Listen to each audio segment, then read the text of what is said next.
Before I switched out my game, I did take some liberty and I leveled up on my own a little bit. I also looked into a couple things, like what could I expect from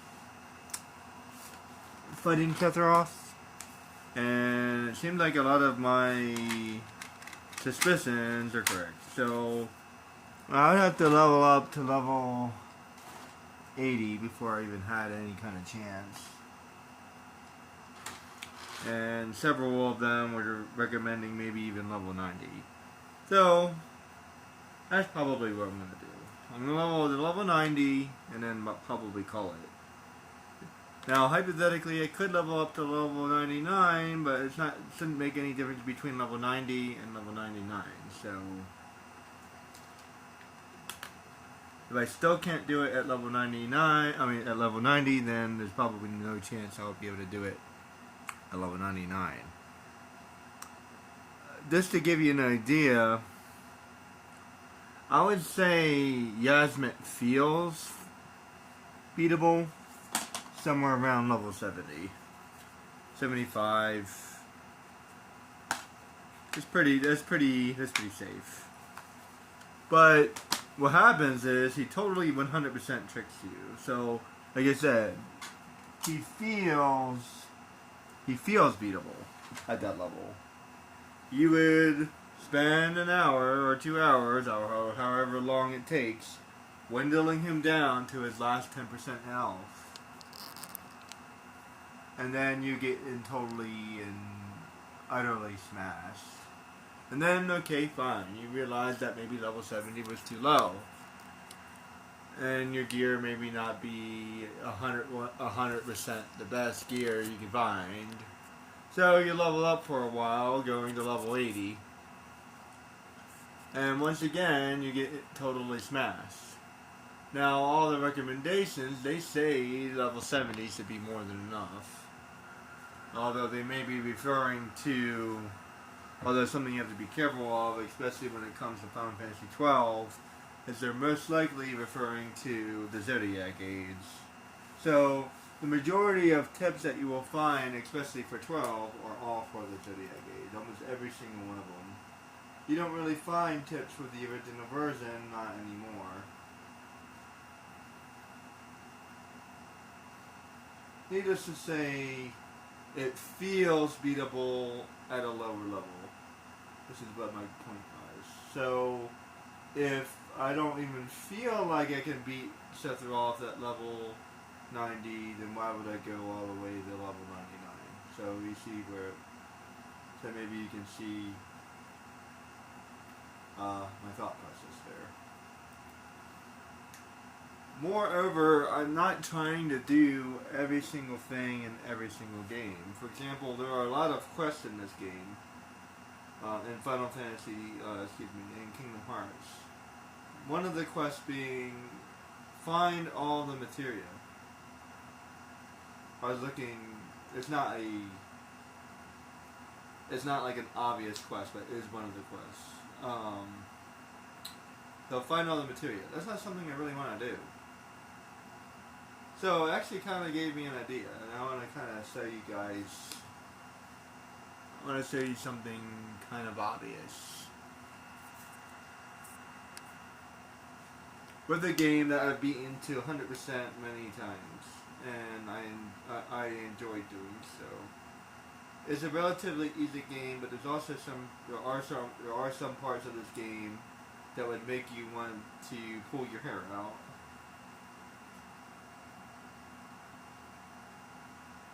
As much as I love this game, and as many times as I played this game, there are many parts in this game where I would pull my hair out for sure.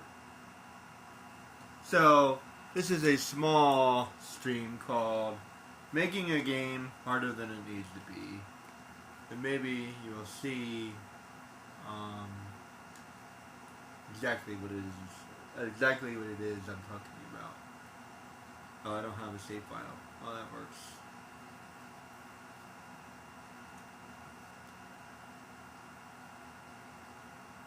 That's fine. I can do a new game.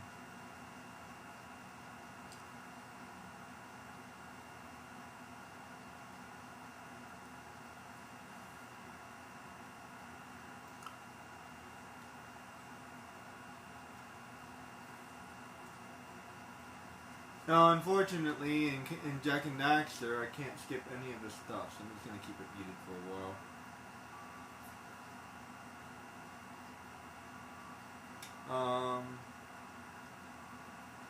Actually, do I want to do that? Hold on. It's actually kind of a long intro. Give me a second.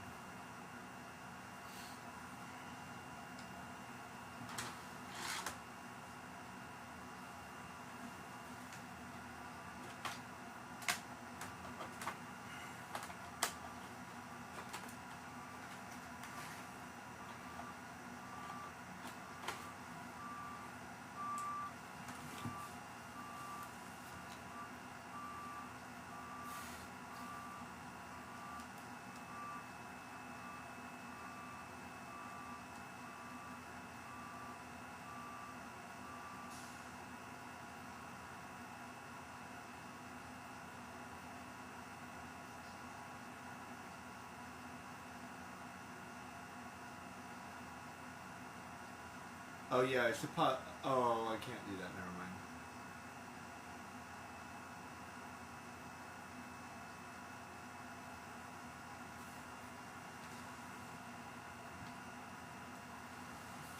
I was about to say I should put Final Fantasy VII on that PlayStation memory card, but I can't do that because you can't do that with PlayStation 1 and PlayStation 2 memory cards respectively. Never mind. I had a good idea, and I was like, oh wait, never mind.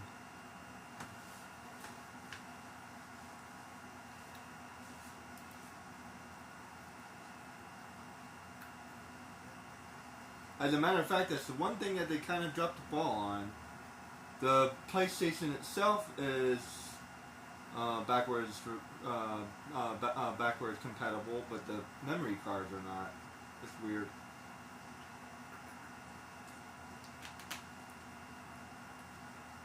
As a matter of fact, they realized that they kind of dropped the ball on a couple of things, like making better, making better memory cards. Like it never occurred to them to make a better memory card. Really, it's kind of crazy.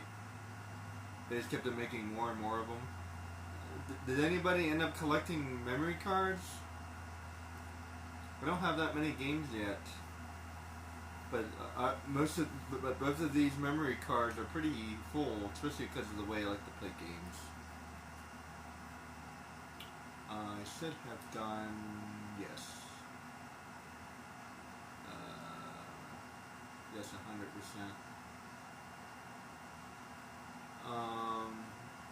So this is my 100% game. It's actually occurred to me that most people do not have a 100% game. The majority of people have a 99% game, so I like to kind of start that off a little bit.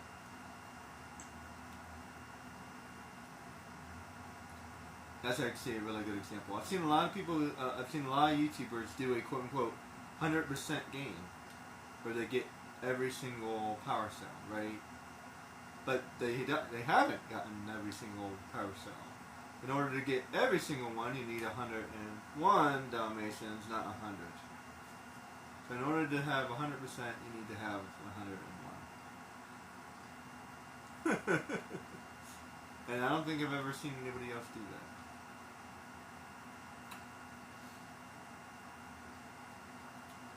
I don't even know what that one was. Oh, I think I was just playing around with the ending or something. Anyway, let's skip the intro, please. Thank you very much.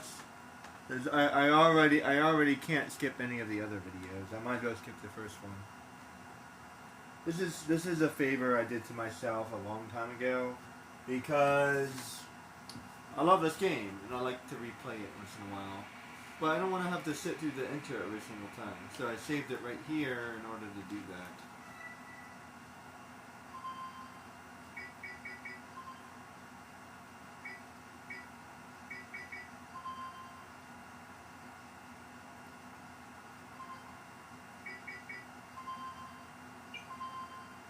You always have to save it twice. Save the file. Save the file in order to start, and save the file that you're working on.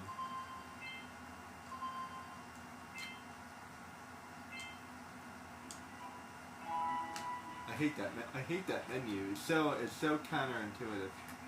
All right, so I'm gonna give a couple explanations as I play. Now what I absolutely have to do is I have to get the power cells, but I do not need to get any of the precursor orbs.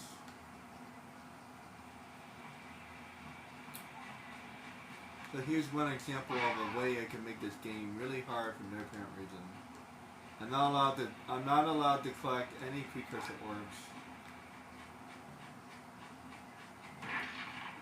Although if I do end up getting one or two of them, I'm not worried about it. I'm not going to go out of my way to do it. If I end up collecting like one or two, I'll just end up forgiving it, I guess. I don't want to have to start over every time. Well, actually, I might just end up making a lot of save files or something.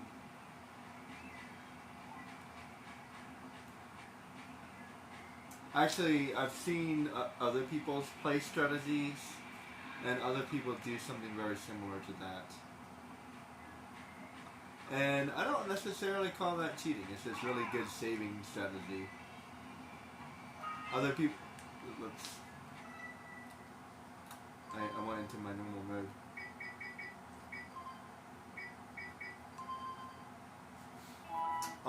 Other people...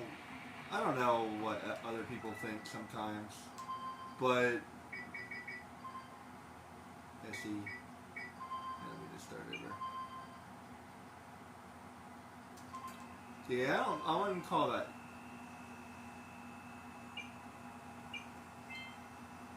I wouldn't call that cheating as much as this good strategy. I feel like some people misuse that terminology sometimes, because some things are just good strategy, you know? Now, if you want to add an additional rule, if I have to do it at... if you want to add an additional rule, then go ahead and add an additional rule. But don't pretend that I'm cheating, because that's not really cheating.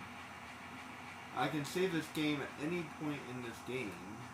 That's a thing you can do. I'm not hacking anything. I'm not misusing anything. I'm not.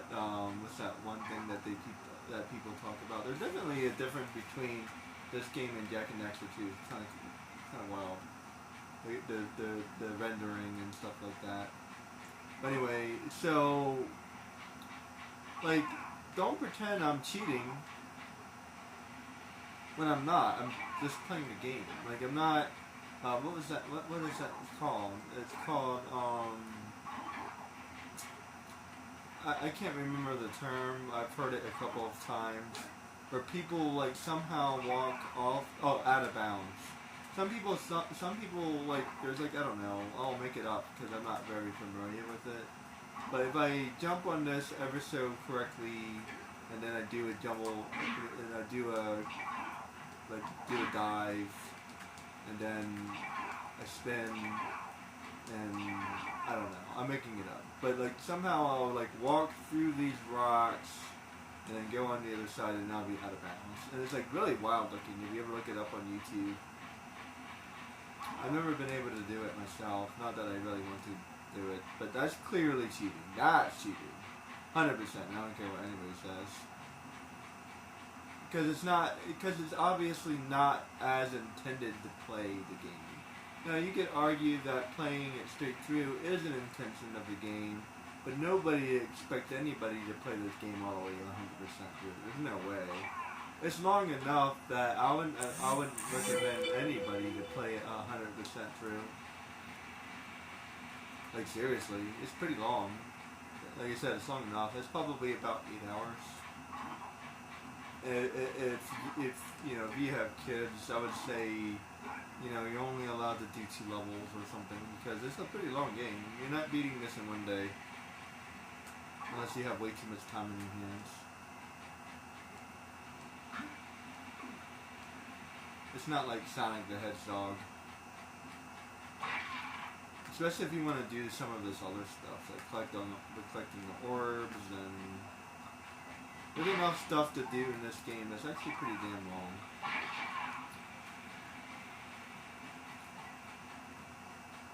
And like I said, like here's a good example. I can also make Another rule where I have to destroy all the monsters, although I don't know if that's even possible in this game. I'd have to think about it. So yeah, I have to get the power cells, no matter what. As a matter of fact, there's a run that says you should get the least amount of power cells, and they always have to get 4 because of the way this game because of the way this game operates. You have to get these 4, or you don't have a choice.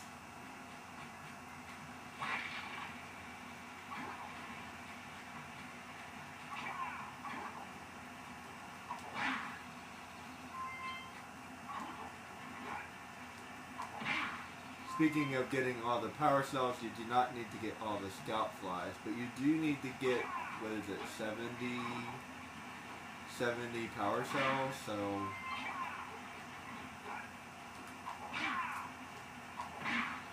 but well, you can say because you have to get these scout flies, you don't have a choice, it's part of the game, because in a way, you can consider this the demo mode. This is like not technically part of the game, but since you get stuff anyway, I don't know if you would want to call it a demo mode or not.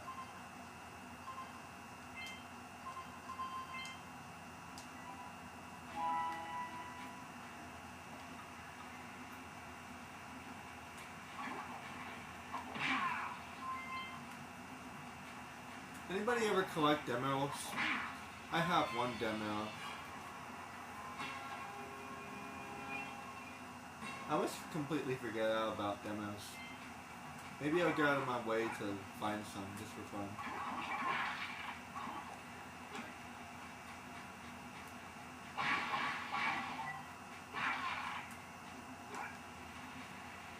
There's no reason to go down there. Oops, making my game harder than it needs to be. And it doesn't matter at the moment, but it will in the future. Because it's almost impossible to dodge some of these precursor orbs.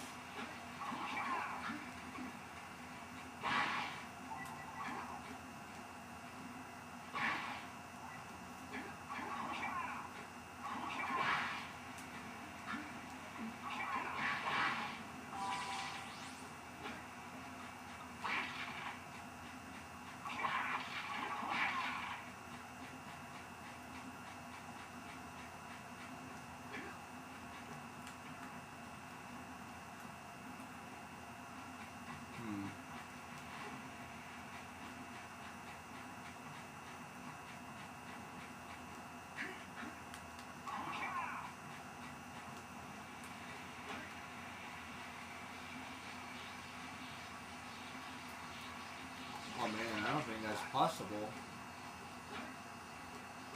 Nope. Oh no.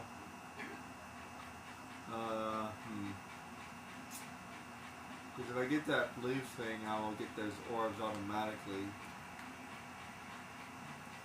Am I already done? Can I not do this?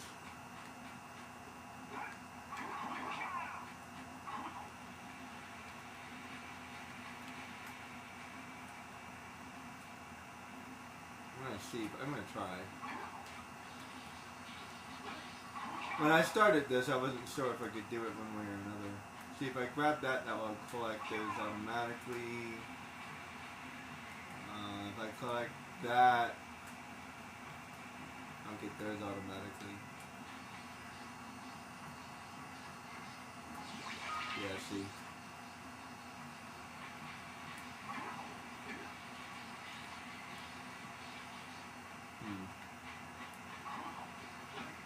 Since I already messed up, I just want to see something real quick. Like, I don't know if this is even possible. See, as soon as I grab that, I'll collect those automatically. I might be able to grab that, but yeah. I don't think I have a choice, because in order for me to move on,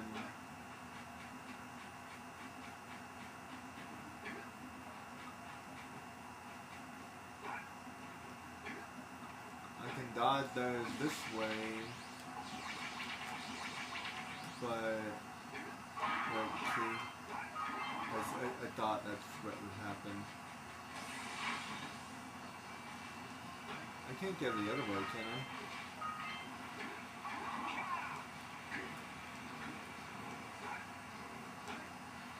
I don't believe I can.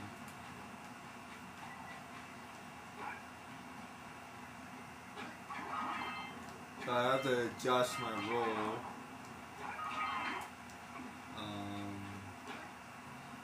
Yeah, see, there's no way you could get up here.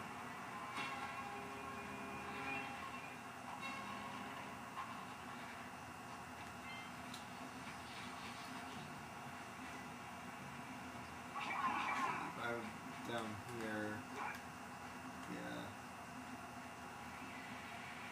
there's no way to do that.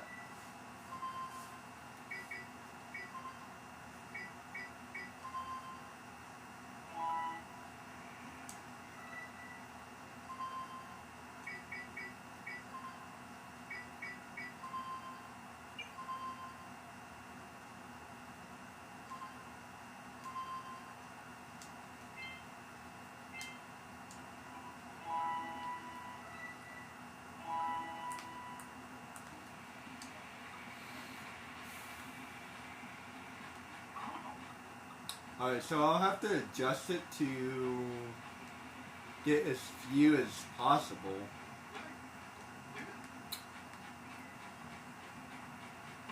Just to see how little I can get. I had kind of a feeling when I started, because I told you that there are some of these are going to be really hard to avoid. So I guess my goal instead is to get as few as possible.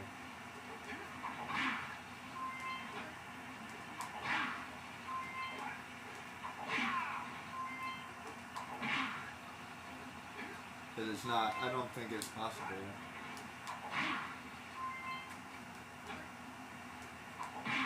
And if it is possible, I would have to cheat. So definitely no cheating allowed. In any game I play, there's no cheating allowed. That's why when I discovered that like I messed up with Hercules, I redid it. Because I'm not about doing that. It was kind of funny to find out if you restart, it bugs it. I didn't know it. I didn't know that. I didn't do that. I didn't go out of my way to do that. If I collect this, that's not going to work because I'm not going to be able to get all the way over there.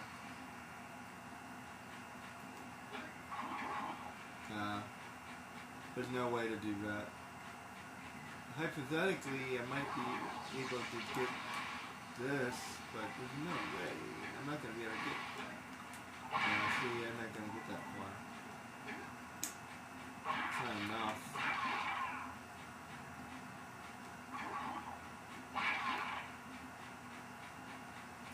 I have to collect these. And I don't think there's any way to avoid them. Oops. There's no way, because the blue automatically collects them, so I have to get 3.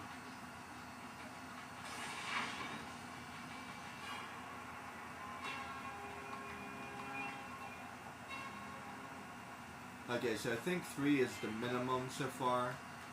Don't go anywhere until your blue runs out. Oh, that's going to be really annoying.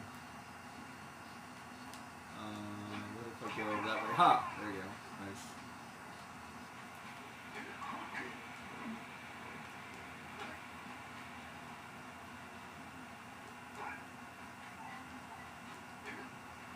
You might be able to do less than 3. I don't know.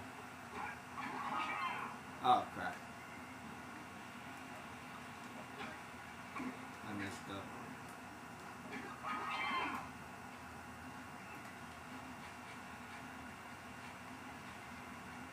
Damn.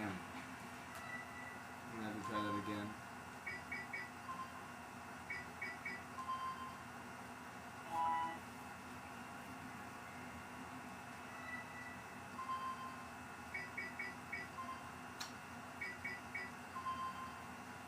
Yeah, I'm not even sure how possible this is.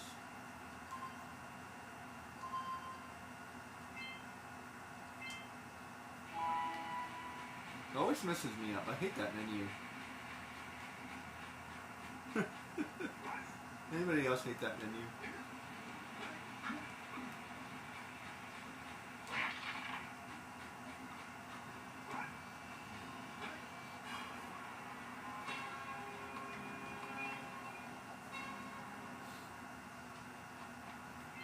Yeah, I'm not playing a normal game, so don't expect it to be normal at all. Like, I'm trying to do something very specific. So I might have to restart a couple times.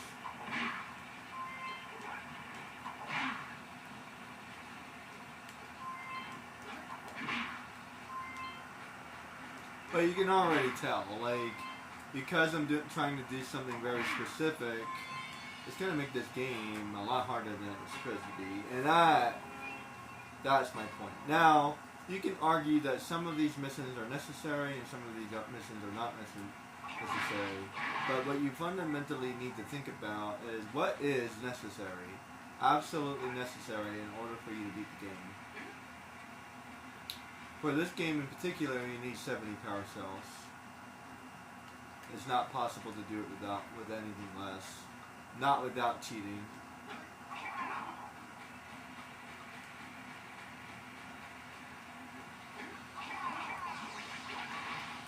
You don't need anything other than the 70 power cells, though.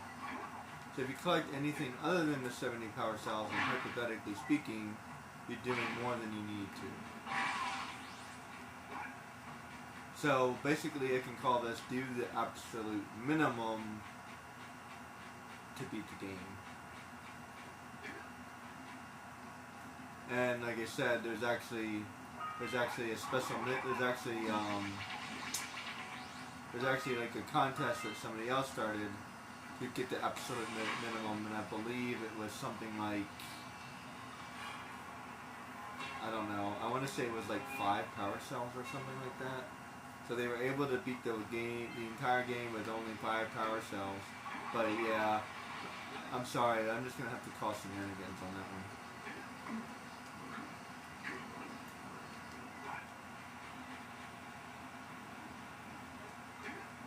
How do I avoid these?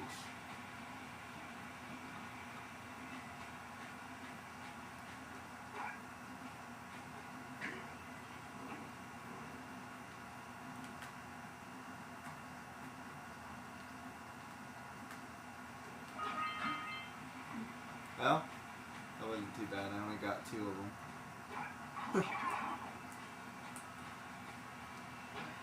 I think I may have been able to do that a little bit better. So 6. And that gets me my 4. So let's try that. I feel like I think I did a pretty good job with that one. Let's keep going. SMS.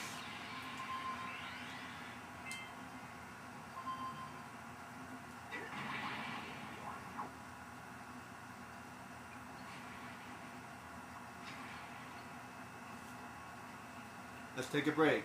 One thing you gotta love about games that make you watch the videos is it makes you take a small break. It's also funny.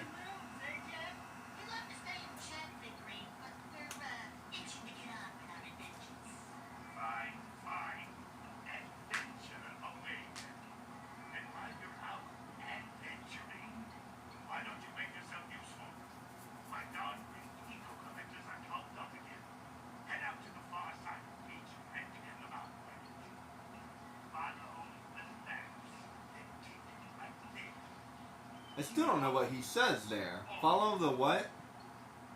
Follow the steps?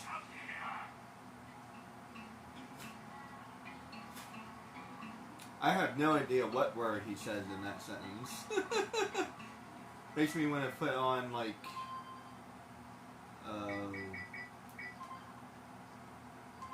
wait. Oh crap. Wrong button.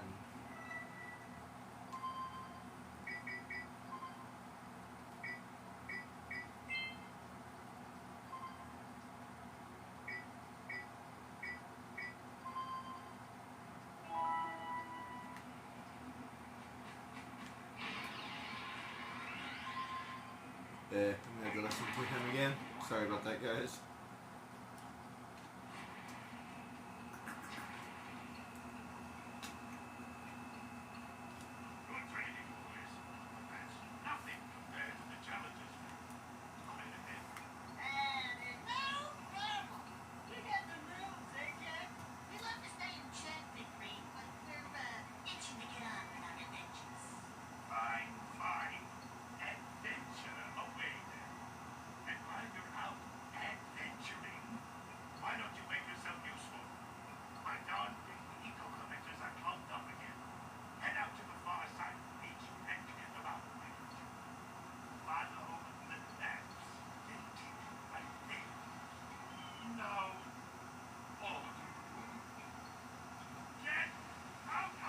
I still have no idea what he says.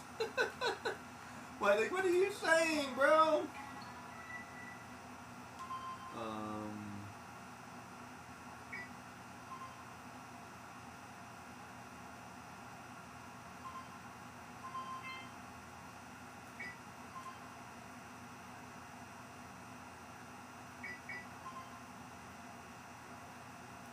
And they have Italian?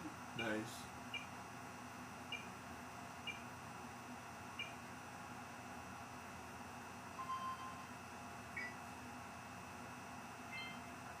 Oh no.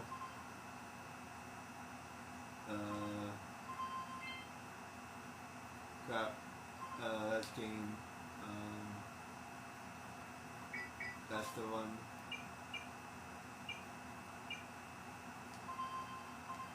I thought it meant something else. That's cool though. Alright, let's move on, shall we?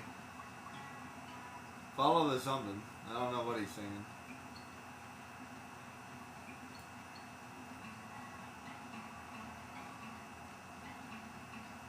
Now, if you never talked to Kira, where you would go would be to the left, which would be wrong. So I'm guessing you're supposed to understand. If you ever played a game before, ever, you would talk to every single person. As a matter of fact, let's pretend for a minute. Let's pretend I never played a game ever. So I'll go out here. Now I'll probably look around a little bit. This is a cool looking game. Walk down this thing. And then I wouldn't know what to do. I'd probably look around a little bit more. I wouldn't even know to talk to her because it doesn't say to talk to her.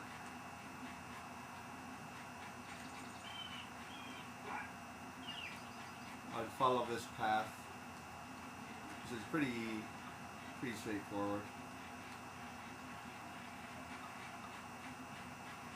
Now if you watch, wait. Oh, if you watch the intro, because we skipped that. If you watch the intro, she says to talk to the villagers. So I don't know if to talk to her, but I do know to talk to the villagers. So I'll see a house. Like, okay, I'm supposed to talk to the villagers, right? Then I saw a box. And since I just did that, I would know what those boxes are. Like, oh, I'm supposed to collect those, aren't I? But I'd probably do this. Like, oh, a scout flag. Speaking of which,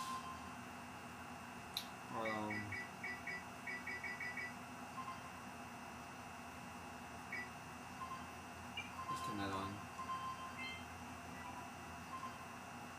Because I think that's the way it is automatically. And you actually have to turn it off. There we go.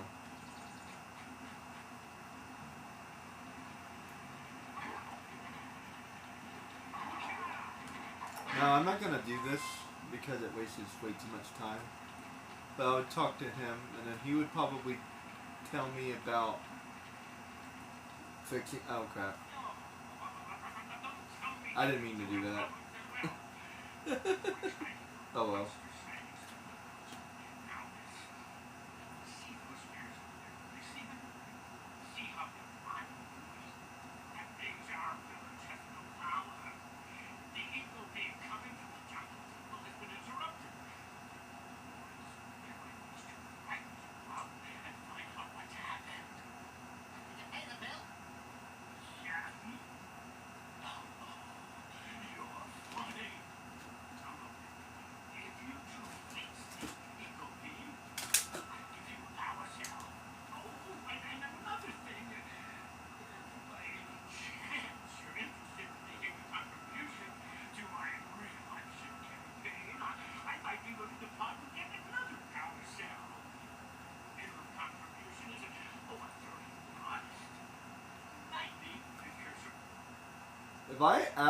If I pay somebody to do a thing, that's called bribing.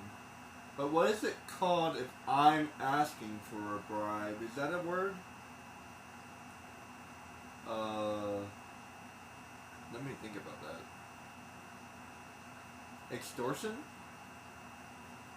Would that be extortion? Yeah, I think that would be extortion. This guy's corrupt, man.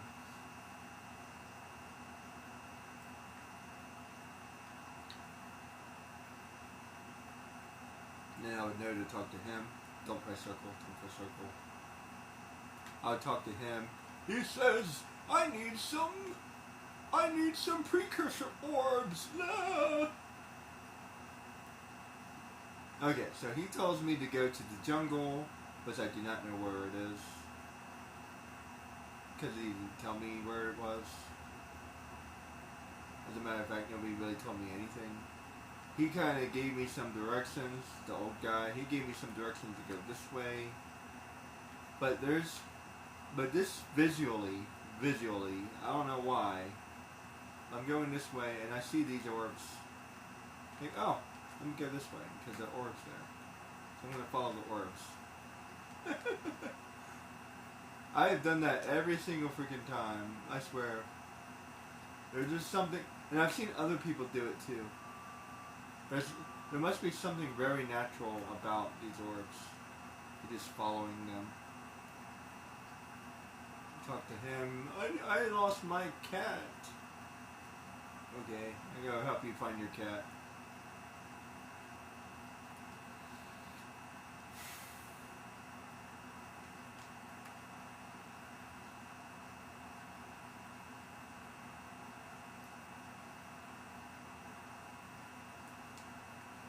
Now, since I've actually played this game, I don't know if I want to do this the correct way or the incorrect way.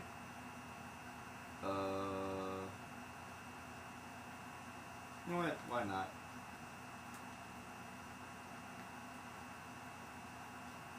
Yeah, this would be the incorrect way. You should go to the forest first.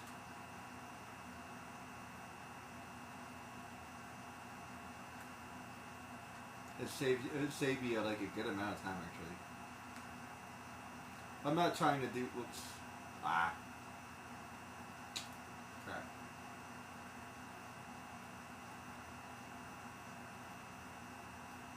Hold on.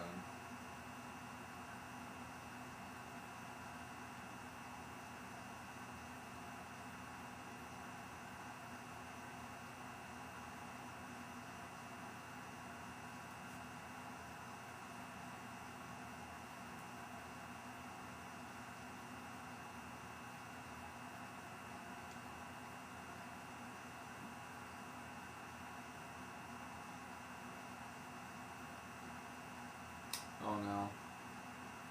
I don't want to have to listen to him yap again. Never mind. Ah! Crap. Didn't mean to do that. Rough. Oh well.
Yeah, see, he doesn't really give me that many instructions either.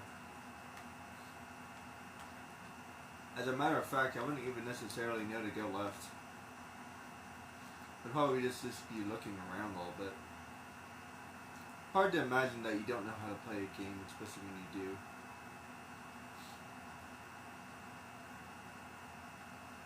So every power cell saves the game, but nothing else does. That's something that people should remember. So yeah, finding a bug doesn't save the game. Finding a precursor orb doesn't save the game. Finding a power cell does. So if you want to save the game, you have to do it manually. I'm gonna talk to you. Or you have to find all the power cells.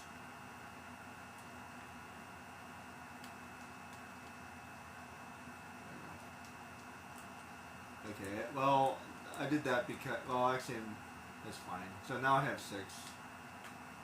Try not to get any more than 6 unless I need to.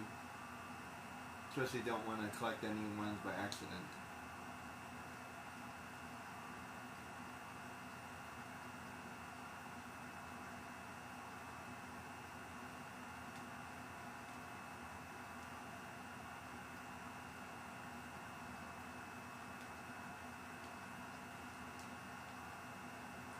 Oh yeah, and I'm going to try as hard as I can not to die. So starting now, I'll try not to die.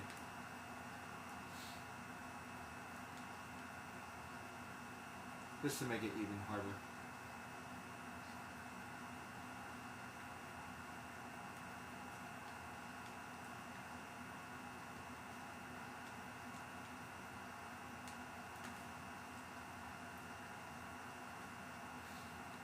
In some ways, this will make my job easier.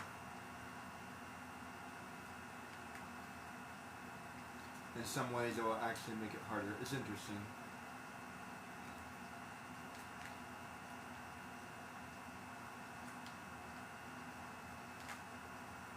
See, it will save the game now. This is good. There you go. So now if I mess up, I can start over from here. Oh boy, how do I get up there? Oh, I know how.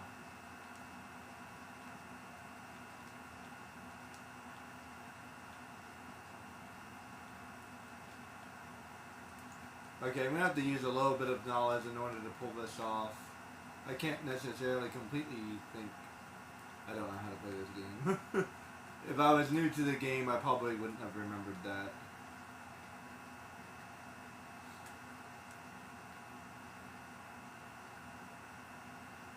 Although if I was new to the game, I wouldn't be doing this challenge.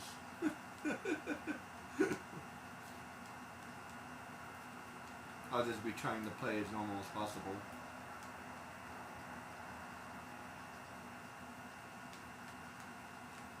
Very good, valid points.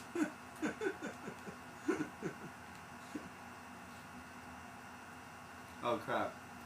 Never mind. I forgot about that. See? I've been playing this game forever and I still forgot about that. How do I get up there? Oh, I know how.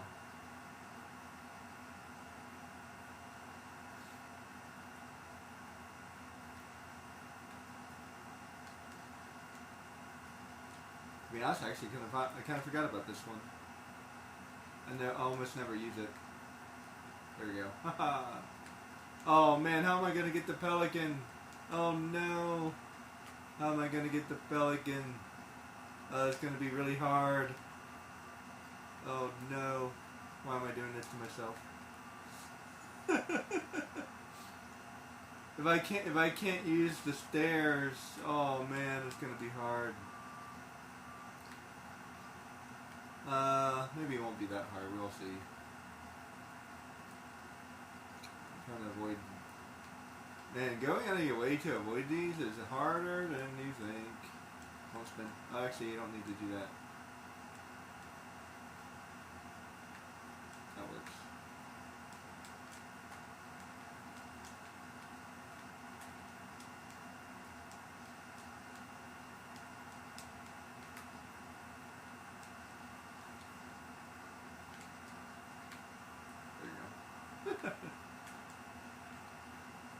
Follow the what? Follow the path? Follow the maps? No, he says something with an S. Follow the grass? Maybe? Follow the grass, maybe.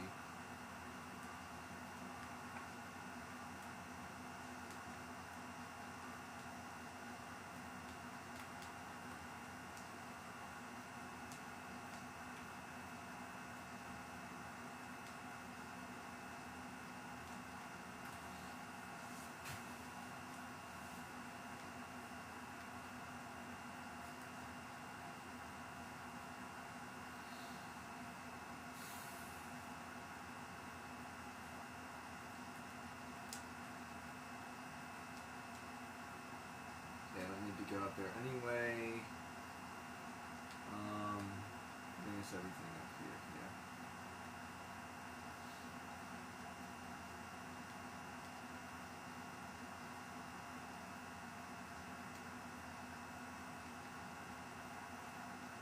Actually doing a really good job. I haven't really taken any damage yet either. I do not care about that, just to let you know. I'm going to try to do it without dying, but not without taking any damage. That's going to be ridiculously hard. It'll almost be impossible not to take any damage. So I don't know about that. Yeah, no damage run, that would be like... I don't know. We'll see. I haven't taken any damage yet, so...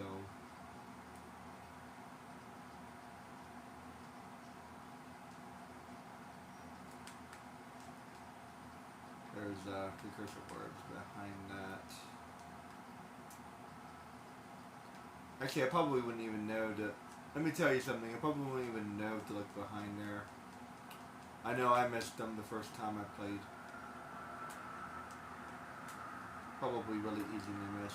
I would say that behind the waterfall would be easy to miss as well. Going out of my way to beat up all the monsters. Let's just say I'm a RPG player. This is the first time I've ever played this kind of game. It's kind of an RPG in its own way.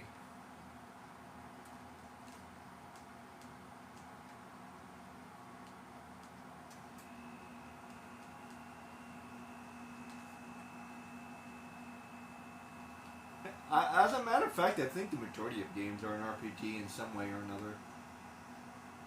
Even Mario, you have to save the princess, blah blah blah.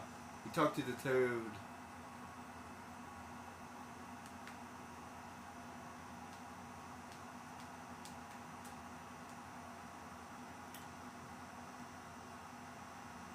I don't have to collect theirs right now. I don't.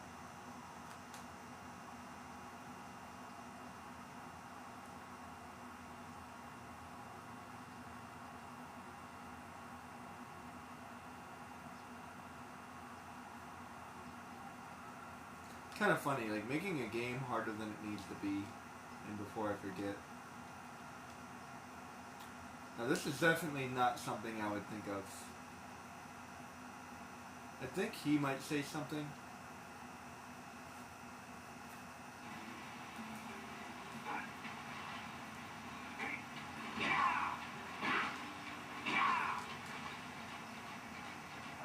Ah, crap.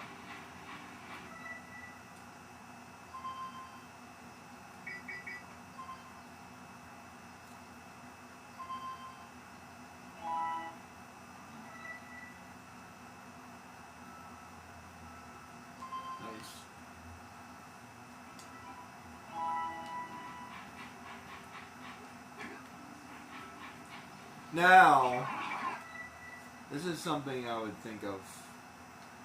That was an accident. It totally was. If you're doing a no damage run, you have to do that crap in one go. So says me. It depends on the run. Depends on the run. Yeah, if it's a no damage run, no damage, none, no damage, then you have to start over. You can't use the save strategy for that. That's totally cheating. But making sure I don't collect more things than I need to. You decide. You decide if that's allowed or not.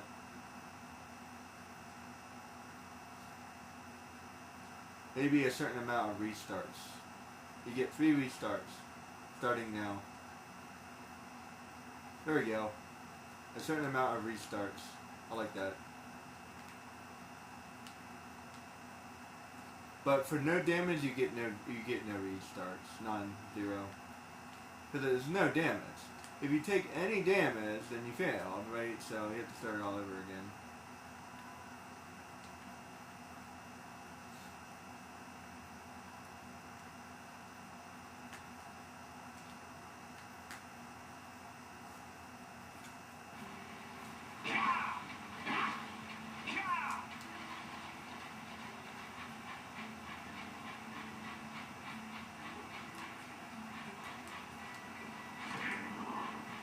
There would be a lot of places that would be really hard to do in this game. Oh my goodness.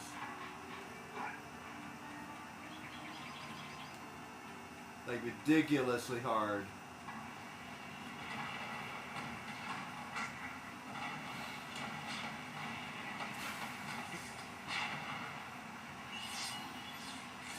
I can think of a couple right now. The rats. The rats would be really hard to not take any damage. That's not my current goal, by the way. My current goal is not to die. But I'm seeing if I can do the no damage one as well, but it's not my current goal. If I take any damage, I'm like, I don't care. This FYI. But I haven't taken any damage yet, so we'll see how good I do. Oh no, how am I supposed to get that?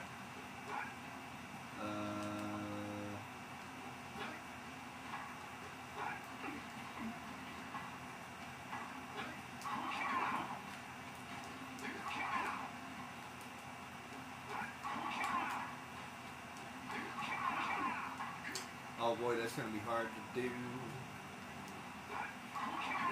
we go. Now, how do I do this? Don't touch them! Don't touch them! Nice! The skill.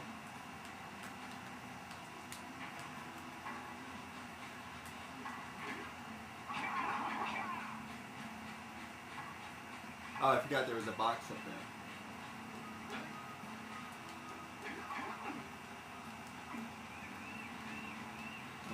Touch them.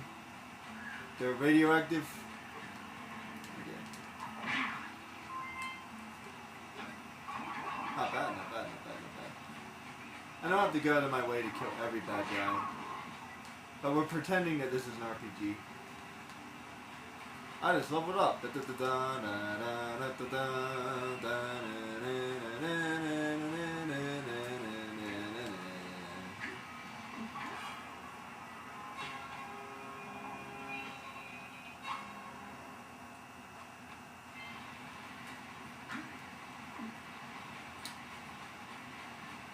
Oh no! Oh crap.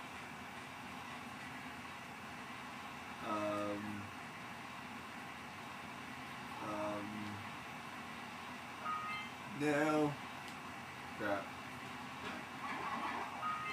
Crap. 2.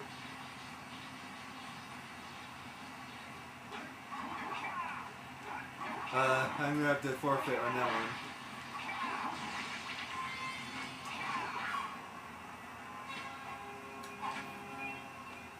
I don't think there was any way for me to avoid those.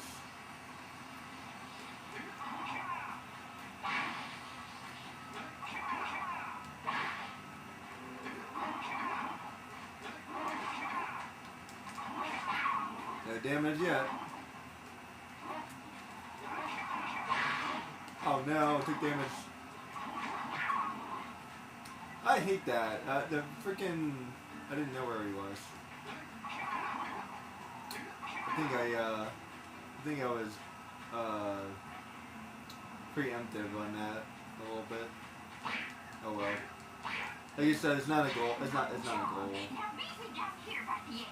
I might do that. I might do it again another day. But right now I'm doing something else.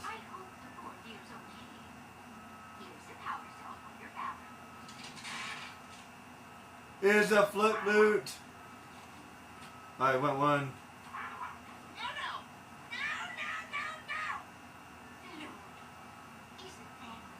They need more flutes and more games. You know what? They don't have a Chocobo in Kingdom Hearts. Oh man, I'm so depressed.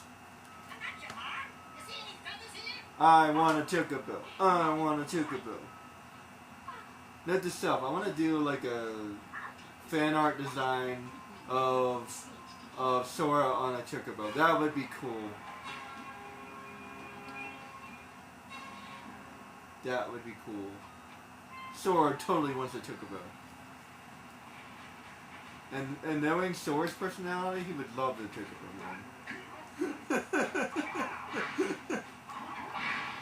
It would be his best friend.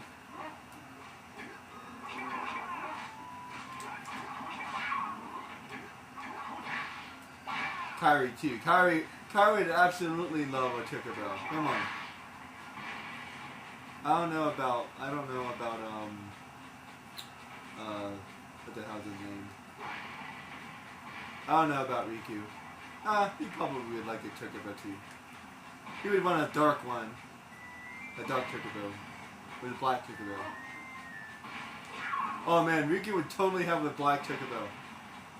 100%, 100%. Tell me I'm wrong.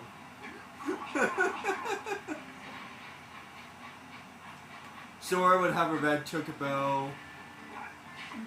Kyrie, I don't know.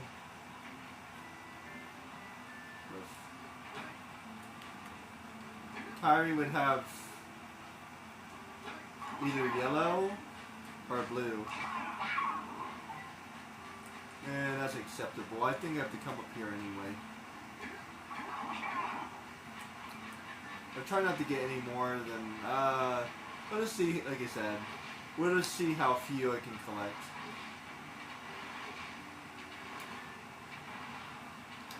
I'm not going to restart every time I make a mistake. I don't know, how do I do this? How do I do it? There we go, good job.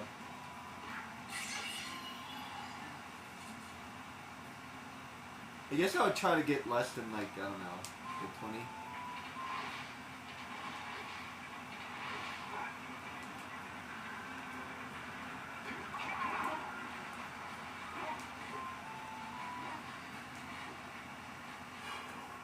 Oh man, I could have gotten one less. Oh well. Like I said, I'm not 100% worried about it. So I could have gotten... I could have 8 right now. That's itself.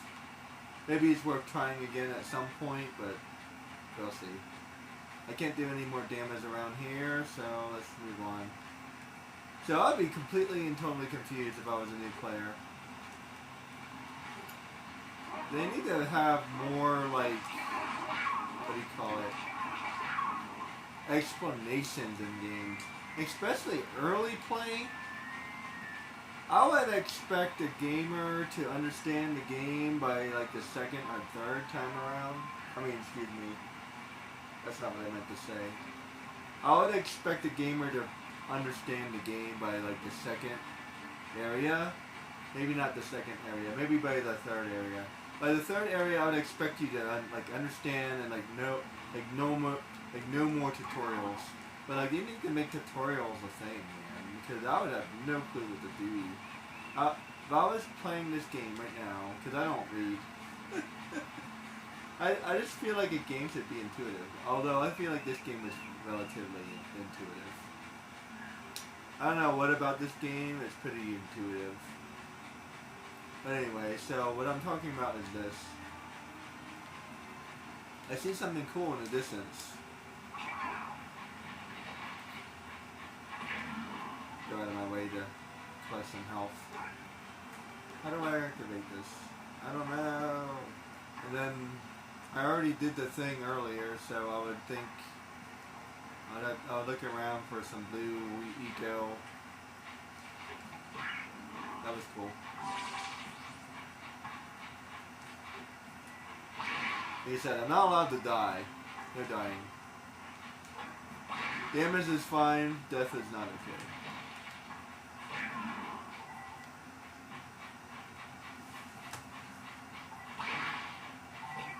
Tell you what, health in this game is not your friend.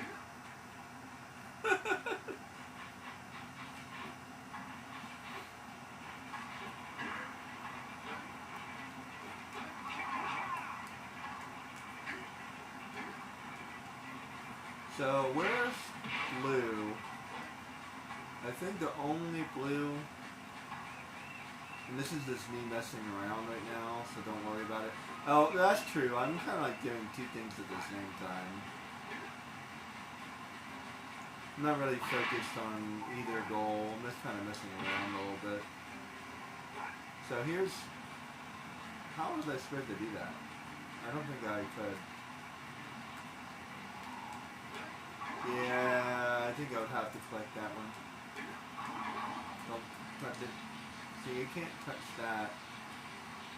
I can get that one and that one. If I accidentally, see, if I do that, no way. No way. Too far away. Too far away. Even if I got all three of them. Yeah, no clue. I think I'll just give up. Okay, let's go talk to Samus. Maybe he has another mission for me. Although I wouldn't know that as a new player. Like, okay, okay, I cleared out the rocks. Let me go tell my boss that I did that.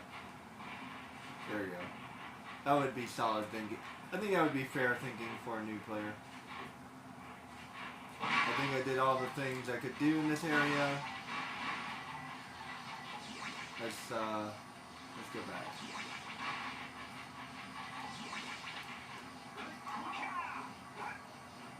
Oh, don't go the other way.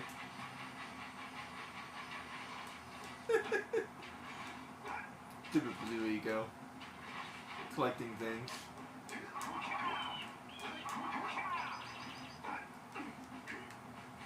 Let's see. So, by the way, if I talk to Samus again, he will say something. Kind of cool, actually. As a matter of fact, something I kind of forgot about. We're playing this game completely differently. I'm pretending I'm a new player. Key word is pretending. I don't even see the girl. She's not very noticeable. Like if I walk, I don't know how good your guys' vision are, but if I'm walking up here, I see like a weird contraption, and I see a weird portal thing. I don't know, maybe I go investigate it. And like, oh, then it zooms in. Oh, there she is. Oh, I can talk to her. And then she tells me to go to the forest. I'm not going to bother talking to her.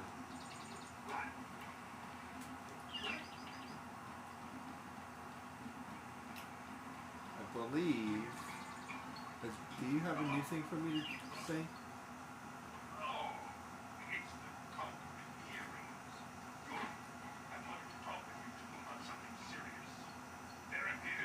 Yeah, he tells me to go to Mystery Island. I forgot about that.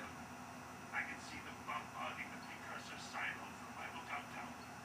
If the lurkers open it up and release the dark eco, we can all end up running around looking as ridiculous as this annoying little specimen. Jack, it's time for you to do your work. Get the fisherman to let you take his boat back to Misty Island. Get to the top of the precursor silo. Oh, he tells me to talk to the fisherman. I don't know if I've seen this video before. They seem to have lost their shine lately. I don't know if I've seen that one. Wow, I'm discovering videos I still haven't seen before. There's actually a whole bunch of videos I've never seen before, and I might do a whole thing about that. Because because usually when I'm playing through a game, I don't come back and talk to them. First of all, as you play through the game, each person has like multiple things to say. So, yeah. Like there's a lot of videos. Discovering all the videos, that would be like a secret thing. But he says to talk to the fisherman. So, okay, where the hell is the fisherman? I don't know where the fisherman is. He didn't tell me where the fisherman is. I just know I need to go talk to the fisherman. Hey, there's a boat. This is a fisherman, right? There's nobody here. So, I don't know. So I guess I'll just walk around the island. Very unclear what you're supposed to do. I haven't gone this way yet.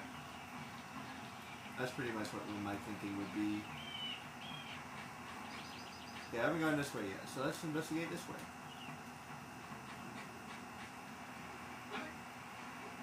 I love this game, the way it's set up and everything. Don't want that.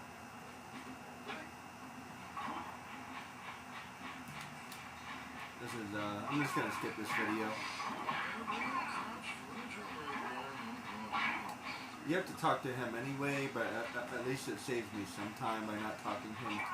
That way I won't be talking to him twice.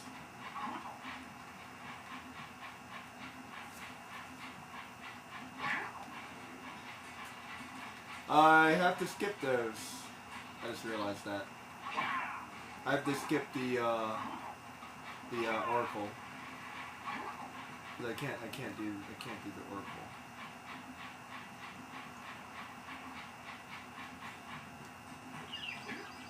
I feel like there's a scout fly around here. Yes. And since I'm not doing the orbs, I might have to accidentally collect one. I might not have a choice. Yeah, I don't think I have a choice. Crap.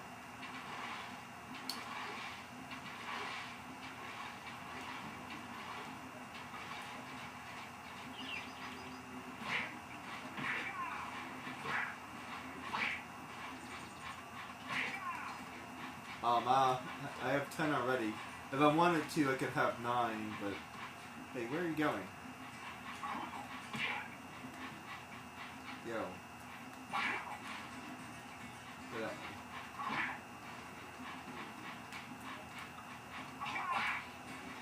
Kick you in the rear. Kick you in the rear. Go home. Go home. Go home. Go home. Don't worry. You don't hurt those animals. Although, it would make me feel bad. But you can hit a horse pretty hard and they wouldn't feel it whatsoever. Although, I wonder how somebody would know something like that. They have really tough skin. Although it probably still hurts them. I imagine it would feel like, it probably wouldn't tickle, put it that way.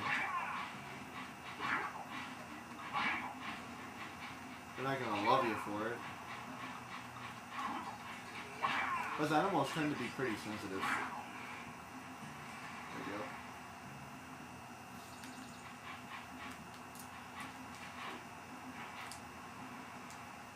Ah, well done, my boy. You actually got those flea bags back into the pen. Now I can sleep in peace. Take this parachute. I kinda enjoy the commentary, I'm not gonna lie.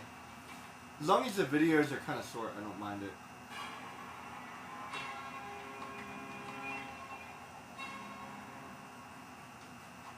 Maybe that's something I would do for my video, for my game. Like, the short videos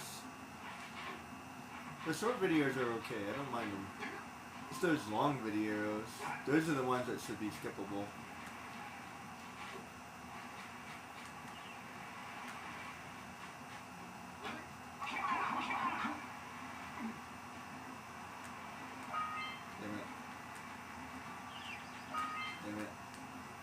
I don't think that was avoidable, to be honest.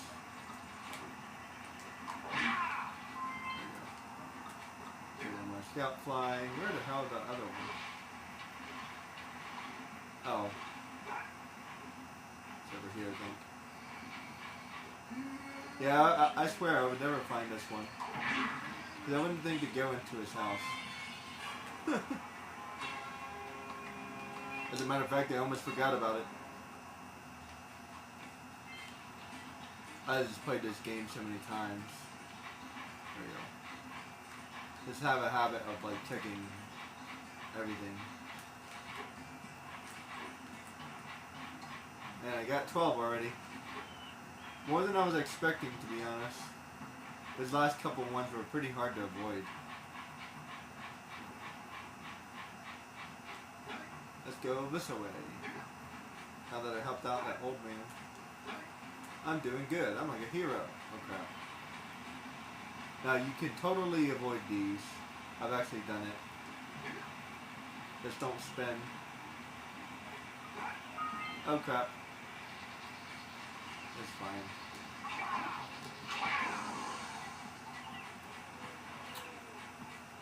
I'm not really sure how to do this area. What I mean is, like, do it in a way that, like,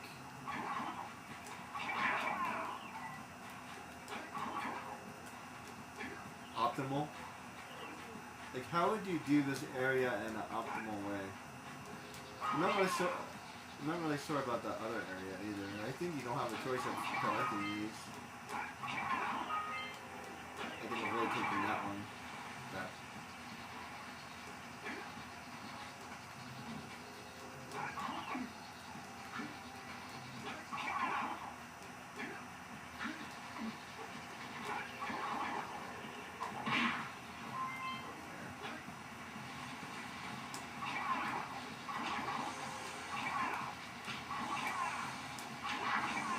So far I've only taken 1 damage. I feel like I could have avoided that. Can that be like a freebie? Because I totally could have avoided that. I just was like not really thinking. I get 3 freebies.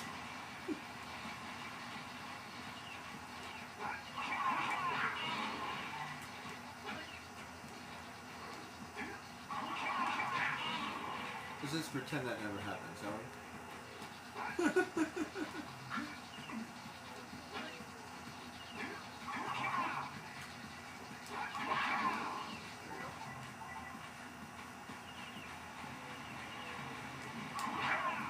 Oh man, the frogs. The frogs are going to be hard to avoid. I don't know how I'm going to avoid those.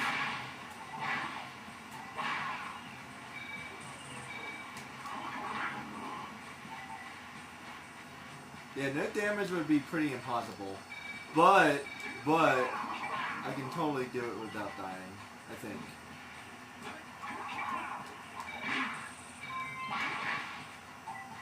Either way, it's a good way of explaining what I'm trying to tell you guys.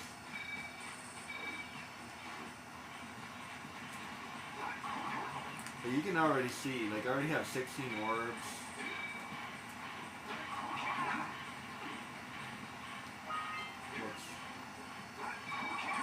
I know I feel like I could have avoided that, to be honest. Like I said, I was trying to get as little as possible. If I end up messing up, I'm not gonna worry about it too much.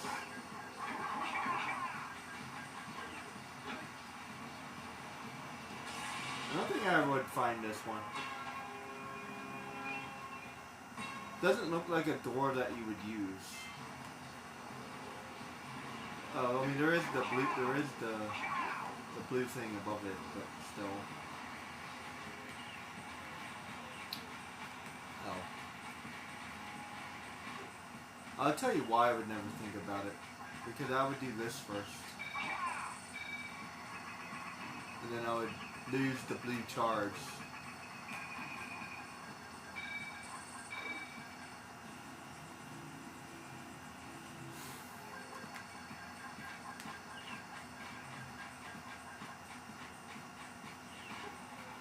That's a really cool mini game. I forgot about that. Not really a mini game, but you know what I mean.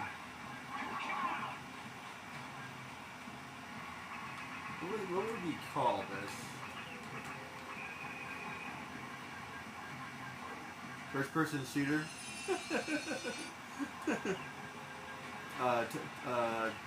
Turret? Turret, turret mode? It would be a mode. Gaming, it would be a gaming mode. Actually, there's a couple mini games in this game.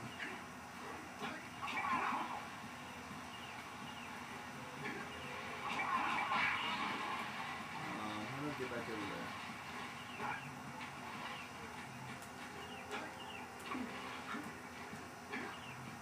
There we go.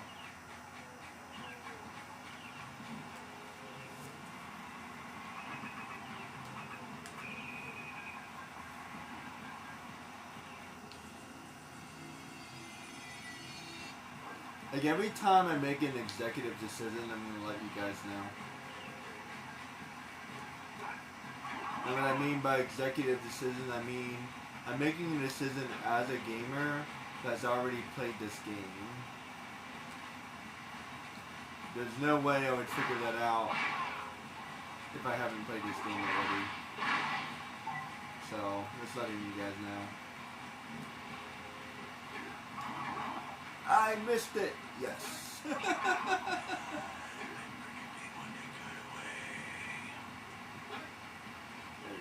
Good job. Good job.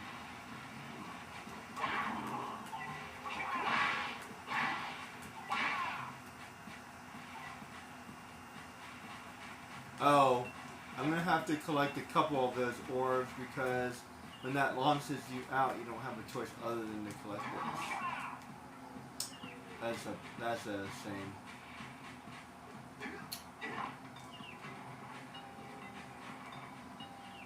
Yeah, there's definitely going to be some that are completely unavoidable.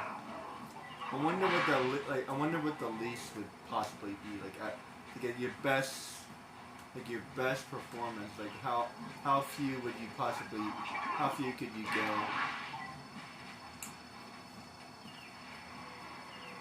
I'm not going to connect the last one because I would be wasting my time. That's an executive decision. Now, if I was playing the game normally, I would go all the way over there and find out where that goes. But I already know where it goes, so I'm going to skip that.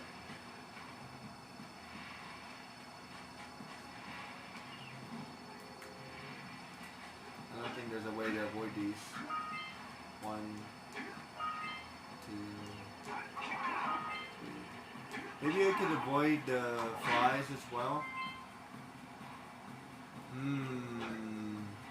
The only way I would be able to do that would be avoiding some of the flies as well. But I don't know if that's something I want to do. Because there's a lot of flies. But that would be a lot of precursor orbs. I'd have to figure that out. Like how many flies would I have to avoid? This might have to take some thinking actually. This is another precursor. This is another executive decision. Because if I was playing this game normally, I would say, hey, there's stuff down there, and I would go get it.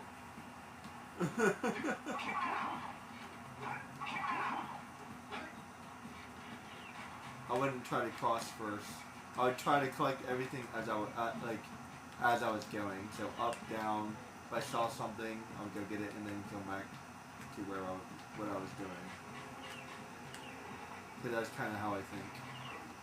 I'll do like everything as I'm I'll do everything in an area and then move on. Everything in that area, move on.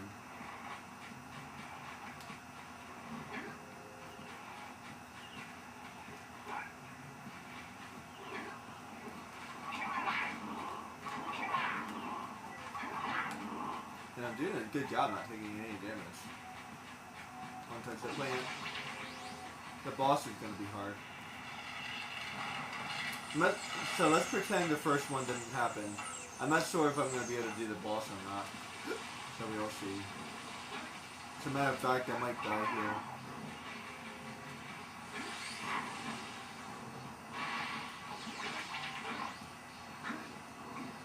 Oh, I'm gonna have to collect a couple more orbs, I think.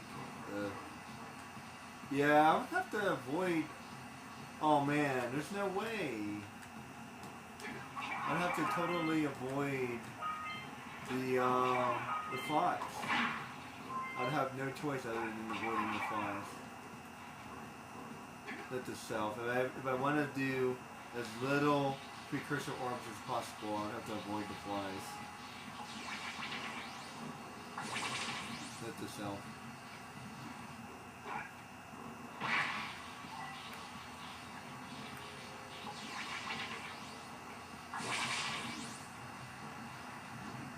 Anything else I'm missing? I don't think so. Not yet. Anyway. See, I would be able to collect some of the flies, which would totally that would totally piss me off. Don't touch anything. Don't touch anything. Oh, if you stand away from the precursor orbs, you don't collect them. That's interesting. I guess it has like an area of effect or something.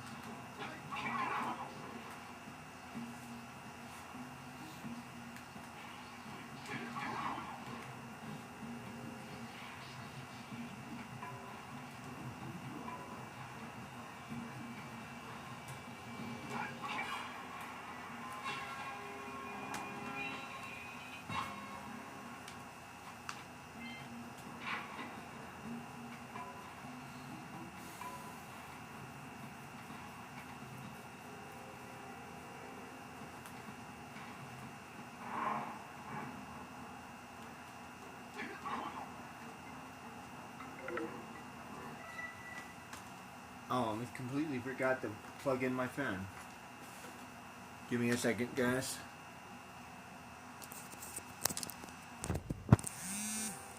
Hopefully I don't lose my stream. Kind of having fun doing this, actually. Decided to give good old Kingdom Hearts a break for a little while.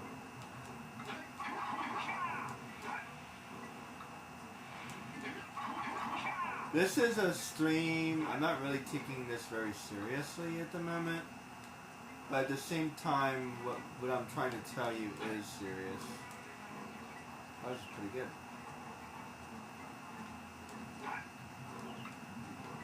So, like, I'm not serious about doing this, but the information I'm telling you is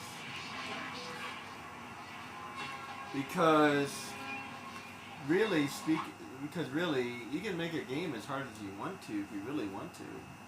So that is a possibility. You have to at some point you just have to realize, whoops, there's no way for me to do that. Nice. I think I avoided taking 2. I probably could have avoided.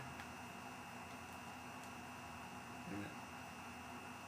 Oh no, I need to do that. Damn. I need to do that. Damn. I think I could have done that, but I messed up. Oh well. I totally messed that up. There you go.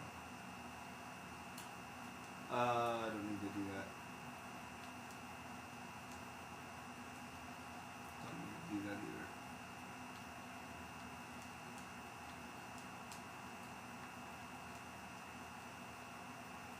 I think that was pretty unavoidable.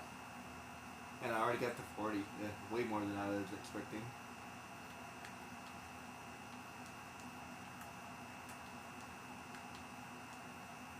Okay, no damage. Oops. Yeah, see, no damage would be impossible. Those bugs always somehow manage to... No deaths, though. I don't care about no damage, but no death. Let's try that one.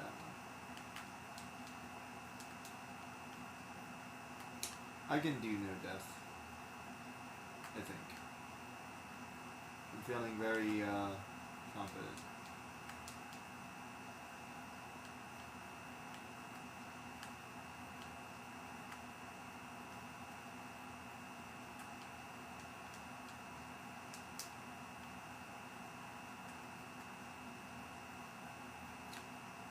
Yeah, no damage in this particular area would be hard.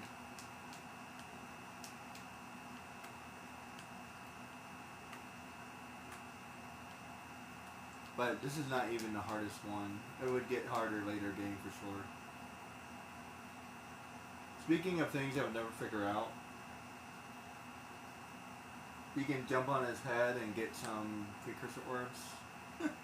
But since I'm trying not to collect precursor orbs, I'm not going to do it. Actually, I think you can do it anyway. As a matter of fact, you can even jump on his root. See? So you have to collect some here. You don't have a choice.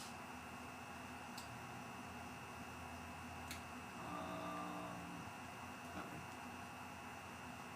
I ended up grabbing one more. There's one more that way, which I probably wouldn't figure that out. And there's another scout fly. Oh man, that's so annoying. Oh man, that sucks because the scout flies, there's a lot of scout flies. Hold on. There's that way. I don't have all the areas yet. I don't remember how many areas there are. There's 1, 2, 3, 4, 5, 6, 7, 8. There's 8 areas. Yeah, 8 areas.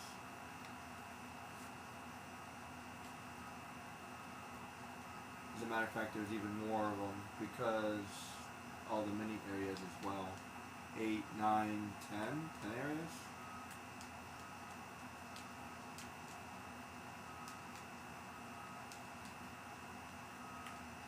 Man, I'm about to die.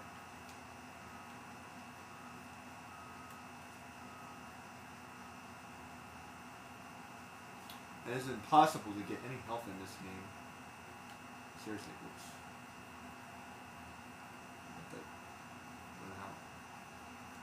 These are pretty easy to avoid.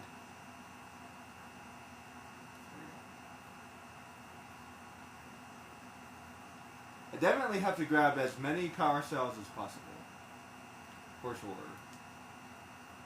Because you can't... crap. You can't beat the game without doing that.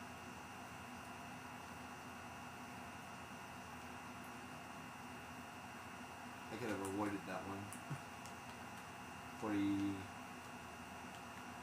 46. 45.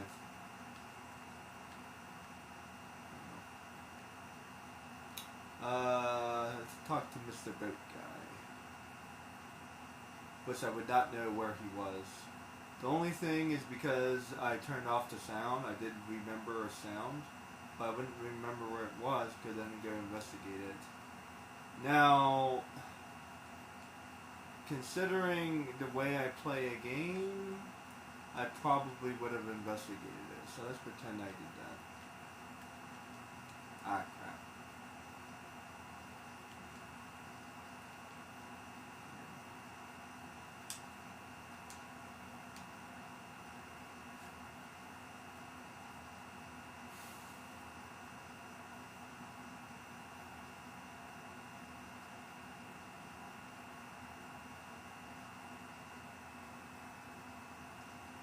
There's only 2 mini games in this game? I think so.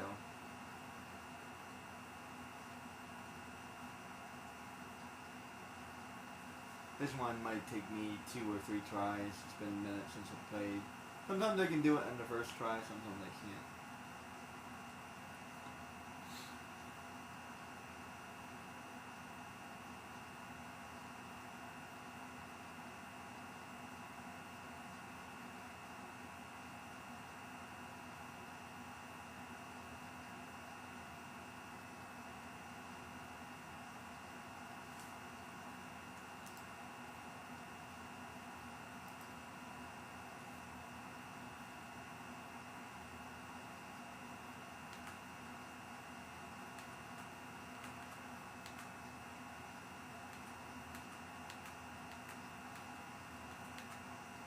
Especially the stupid eels.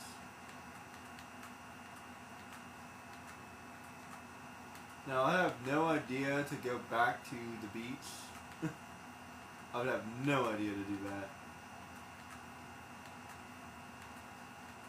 So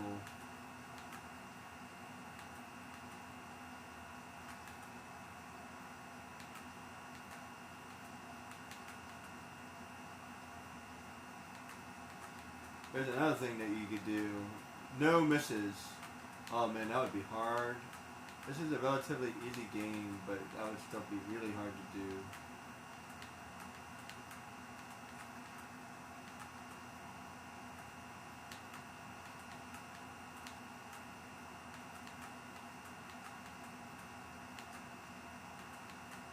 Basically, just don't miss any of the gold ones, and you'll probably be okay.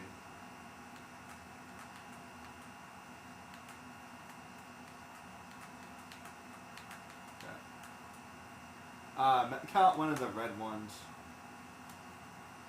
We're so freaking close to.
There we go. Second try, not bad. As long as it's not more than 2 or 3 tries, I'm generally happy. Sometimes I get in a weird rut with that game. When I first started playing this game, I hated this game, but it's okay. It allows me to do stuff that I normally wouldn't be able to do by playing it, so I got better at it.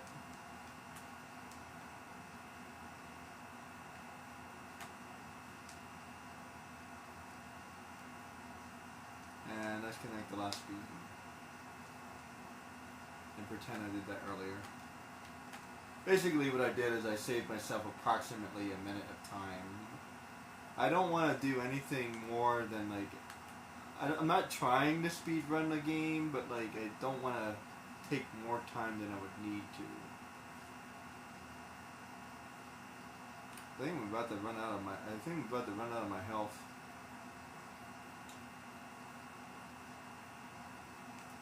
Yeah, seriously.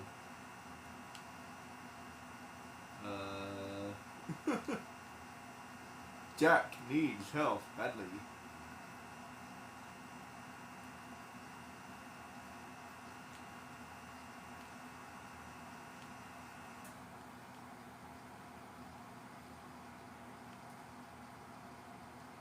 There's nowhere to get help in this game, seriously.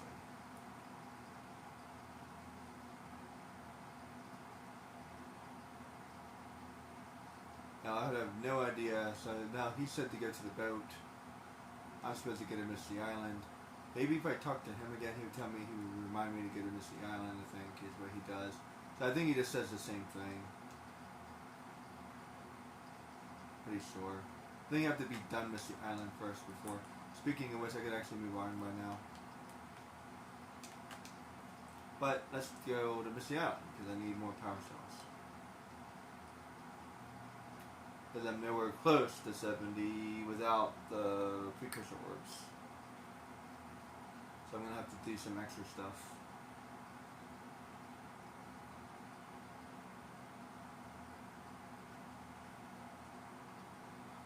Speaking of which, all the flies? Yes, I did.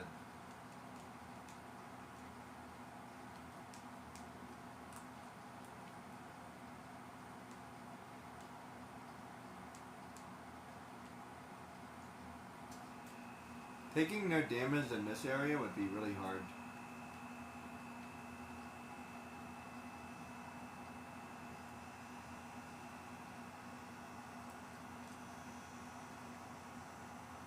I could see doing in like the first two areas, but this area, yeah, not so much.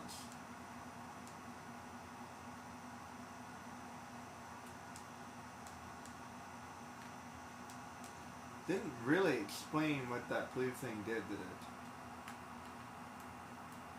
I think, no, I think Kira says something. Oh no, I died. Crap. Oh well. Made it pretty far without dying. Yeah, I would have to try that again. I'm just gonna keep going. Like I said, I'm not that serious about it. I just wanted to see like how far I could go.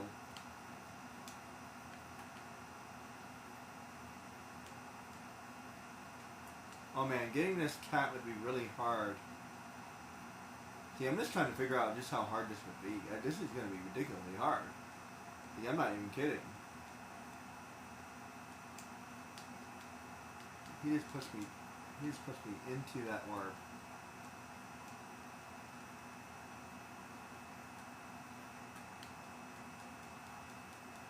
No, seriously, this is no joke. This little quest that I gave myself is going to be ridiculously hard. Like, Jack and Daxter hard mode. For real. I have to avoid all these orbs while chasing this scat. Come here, kitty. Here, kitty, kitty. Got ya. Oh, grabbed him a little bit easier than normal. Usually he's pretty hard to get. Or see. I think it's a girl.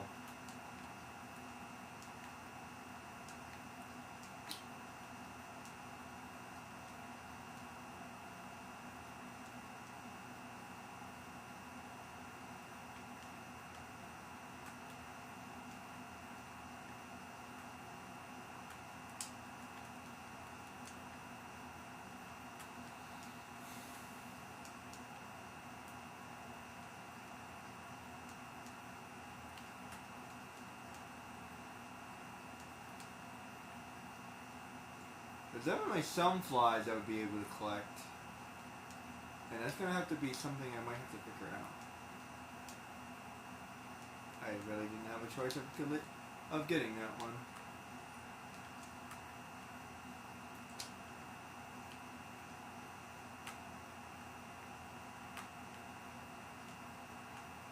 Okay. Oh wow, send me all the way back here. This game can be very mean sometimes.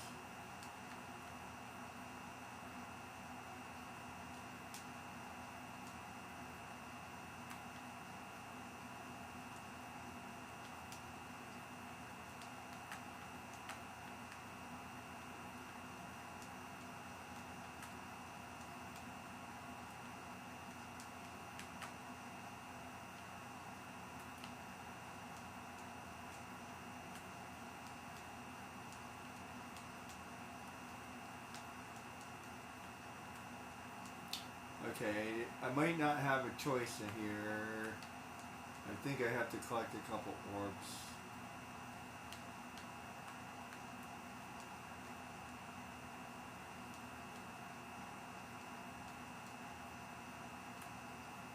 Aha! I think I did that without collecting any more orbs.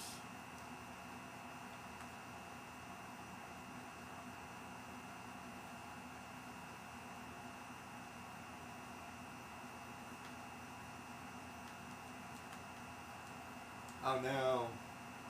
Oh, I survived. I'll take it.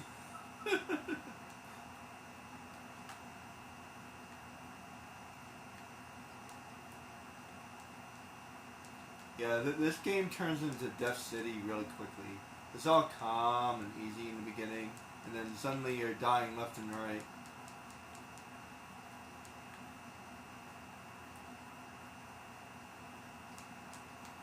Yeah, I don't care how many times I've played this game.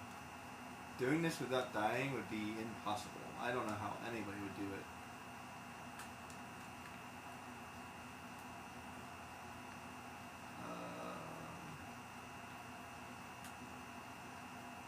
I'm not trying to collect any precursor orbs, but I think you have to go this way.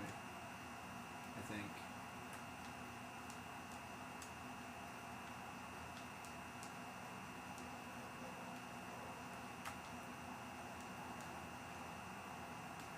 Or maybe not.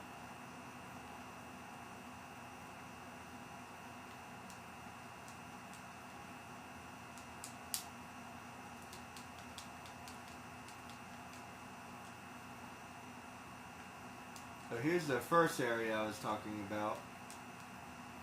Yeah, I have no idea. Like, up to this point, I don't know, relatively possible to do it. Not only would it be possible to do no death, but no damage. Relatively possible. But now, yeah, I don't know how you would do this. No clue. How would you do this without getting any damage? There's just so many there's so many bad guys here.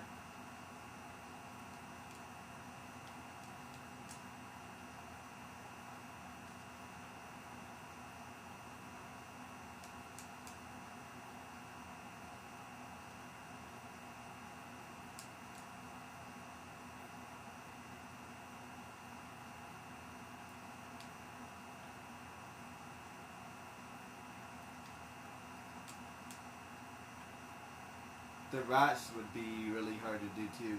I feel like this is easier than the rats. But it would be just so easy to just make a single mistake.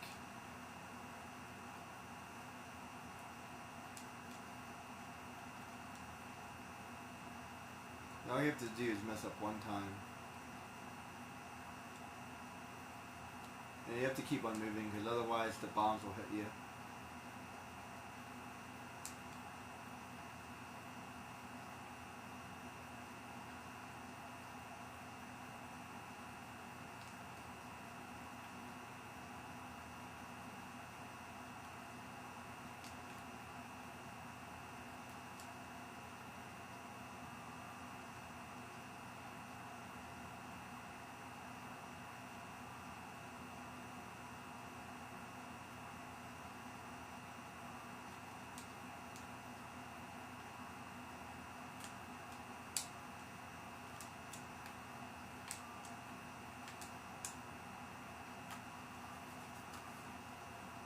There we go. No damage. Huzzah.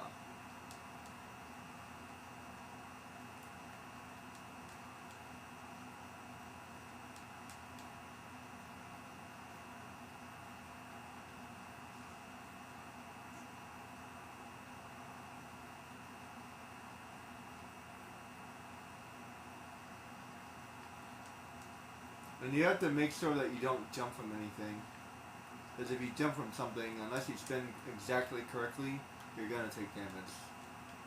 Because he takes fall damage.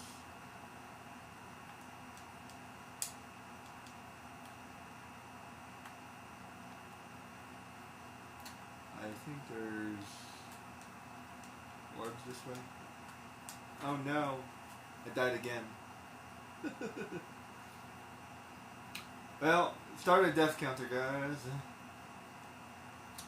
2 deaths. I'm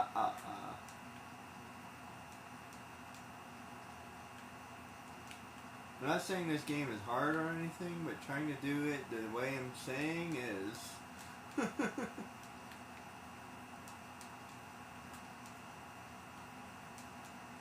is kind of the whole point of what I'm talking about. Oh, how would you do this?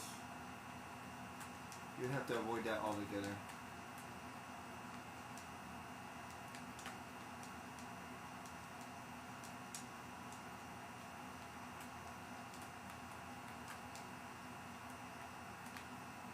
I'm just collecting a lot more orbs than I was expecting.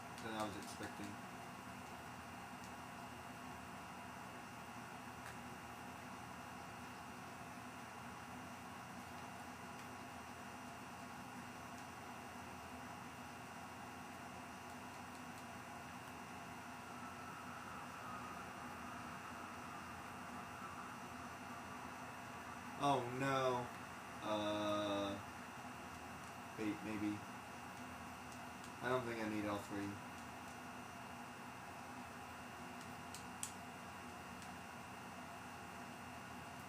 Wait, what am I doing?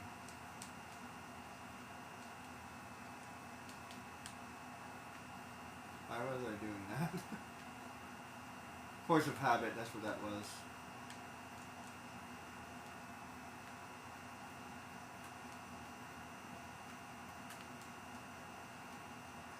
Okay, this next part would be near impossible. I don't know how you would do this next part. No clue. Let me think. Yeah, I think the best. By the way, it took me forever and a day, but I realized that this is the better way to do it. Do this first. And if I go over here, I don't think there's anything over here.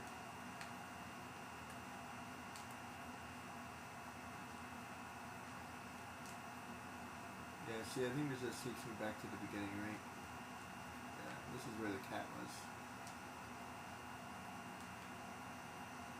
Right?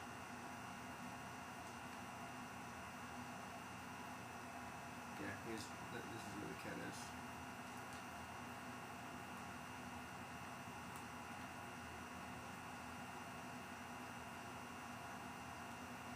So yeah, so once you get to this part, you're done. Thought so. Now I'm not trying to collect any precursor orbs, so I don't need to get those or get any of these. Or those. I need to take out these markers though. They be lurking.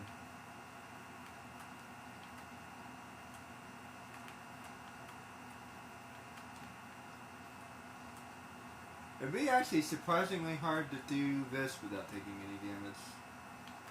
It's easy to hit a balloon. I always seem to manage to hit at least one.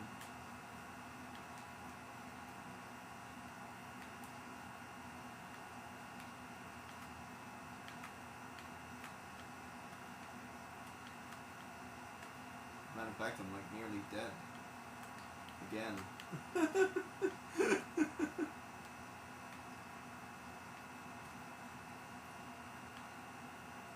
Yeah, you're definitely gonna take a couple precursor orbs in this area. There's no way. There's no way. I don't see how you would do it. Okay.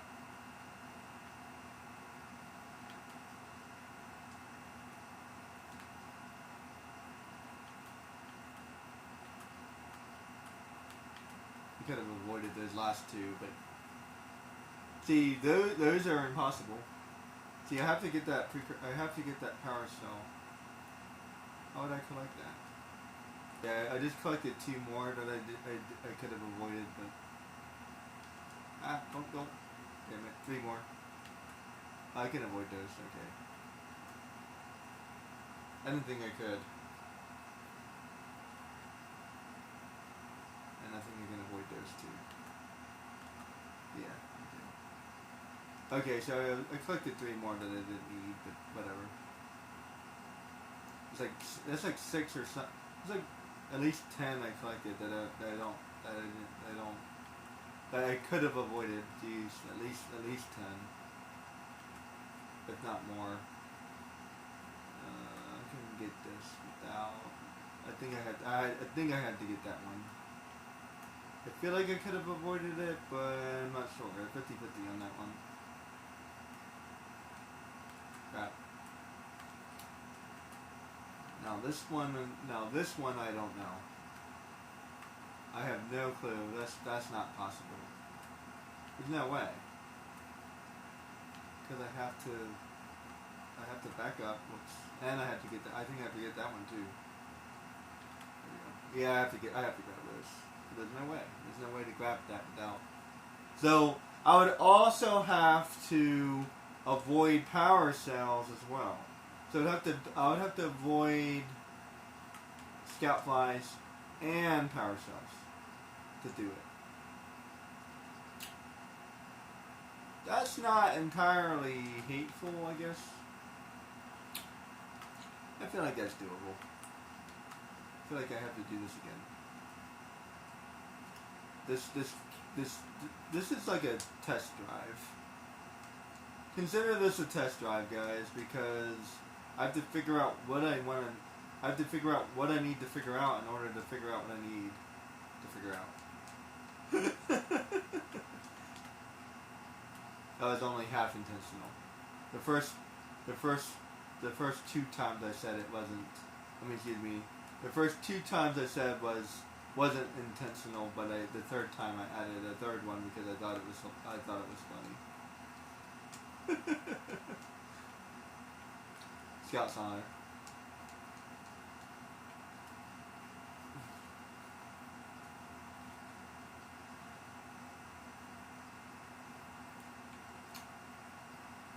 So I'm already at 25. This would be pretty hard to do, not to get any damage as I get damage.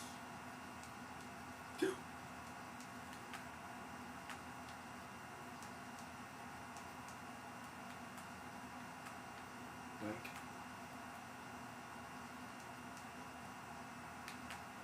This always reminds me of Final Fantasy VII.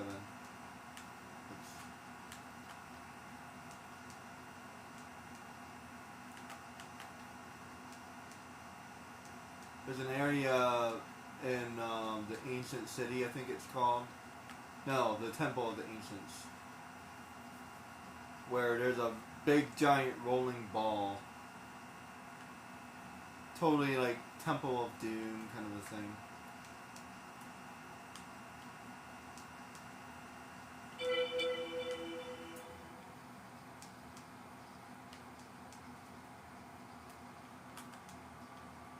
Grab some more HP. Seriously, this is like the only area in the entire game where you get green orbs.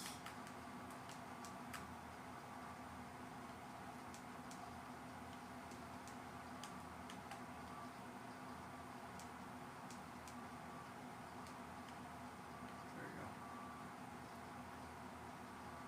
It's pretty stingy. Why do you gotta be so stingy, so stingy, so stingy? The stingiest guy in town. And I don't need to open those, so I can just avoid those. And spin right before I hit the ground.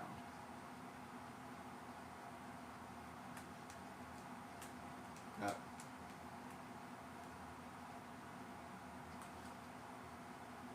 Already got my scout flies. So basically my goal would be to get as many scout flies as I could get without getting any orbs. Whoops. And get as many power cells as I can get. Wait. Went the wrong way. Oh no, wait, I'm correct.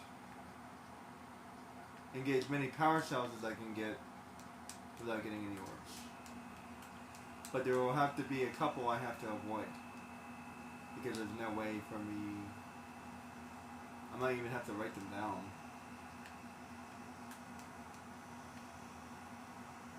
So far as I can tell, 20 is very doable. Getting 20 orbs, very doable. And by the way, I would 100% completely forget about the beats. I'll just move on at this point.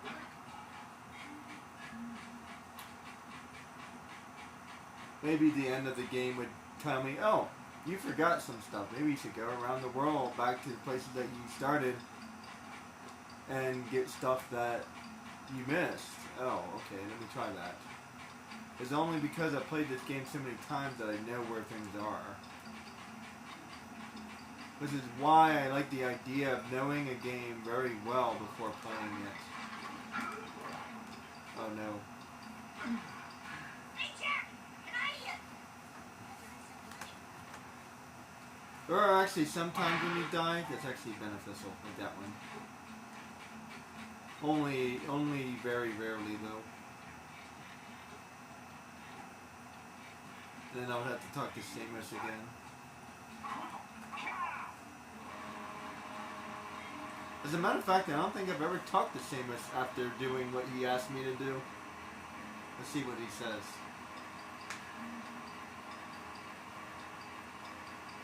There are times where I feel like it's the first time I ever played a game, even if I played a game for a long time.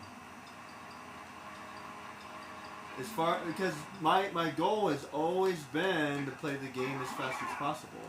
Not necessarily that I'm a speed runner per se, but I've always just like, okay, let's get this over with. But now, like, I'm pretending that this is an RPG, so I actually got like 68 orbs. I'm pretty close to getting a power cell at this point.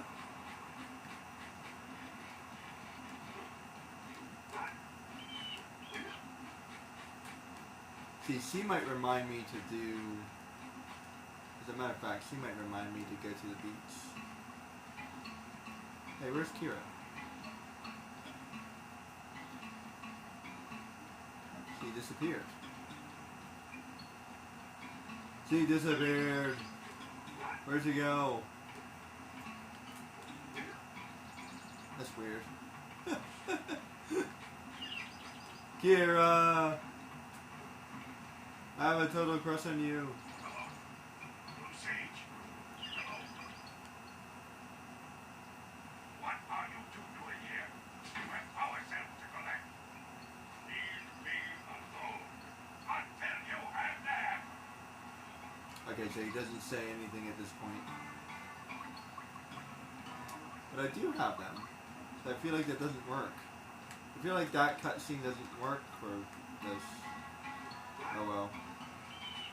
So basically the hint would be go out there and find more power cells.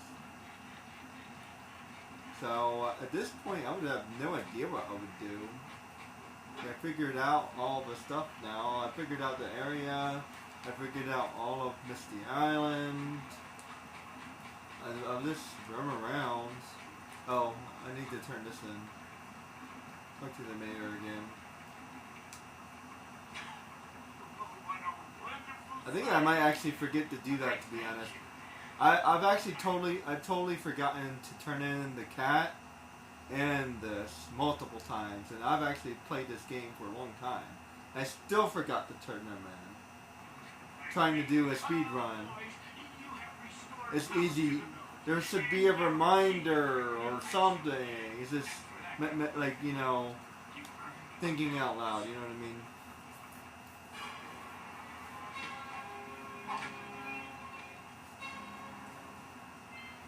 There should be like a quest log. I love quest logs. Seriously.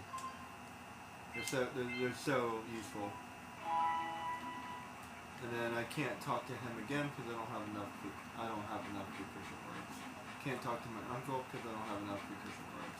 So that's executive decisions. Waste of time. Right. So at this point I would be completely lost. I'd have no idea what to do. Roam around. There's a weird thing over there. I think he says something about it. And then he would say, I need precursor orbs. Well, I'm not trying to collect precursor orbs, so I can't help you, dude. Hey, there's stuff over here. I haven't gone this way yet. So this is very useful. So in any area that you haven't been, especially if you are trying to collect everything, like, hey, there's precursor orbs over here. That means I haven't been this way before because I was collecting everything. So it's actually very useful in a game like this, like, hey, come this way because you haven't been this way before. So I love that in a game where it's like, oh, I haven't been there before because I've been trying to collect everything. And this is a path I've not taken. It's very, very useful. basically leading you through the game. Something that's missing from the second one and the third one.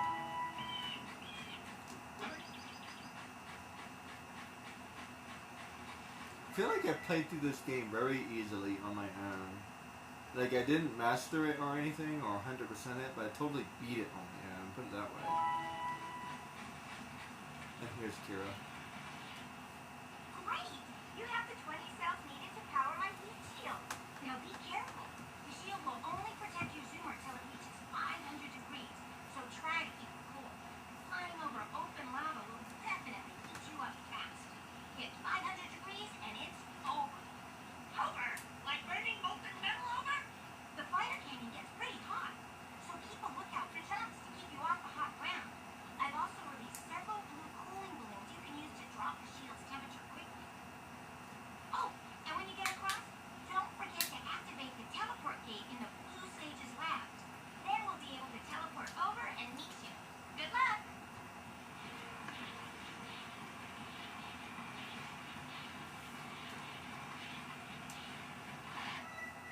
This would be pretty impossible to avoid any precursor orbs in this area, but I'm gonna try the best I can.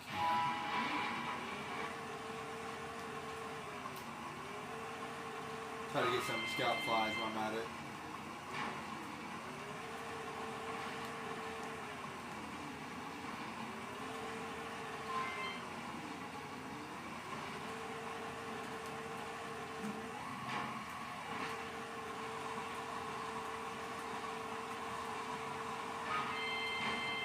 And by the way, if you haven't died yet, good luck doing this area without dying.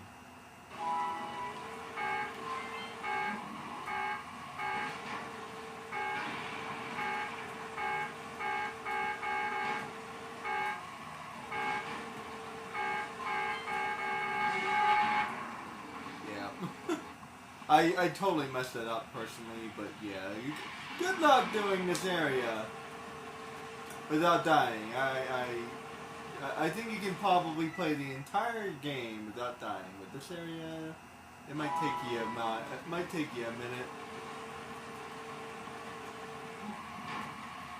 You might have to practice this area specifically. See, any person that does a perfect run or speed run, they do a lot of practicing. And I don't have an emulator of this game, but if I had one, I would totally practice this area a couple times.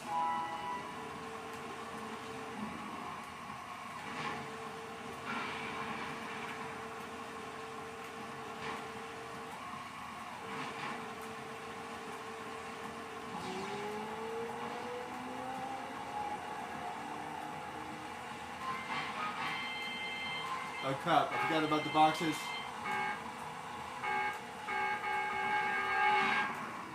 I totally forgot about the boxes. Okay, so they would probably be avoidable.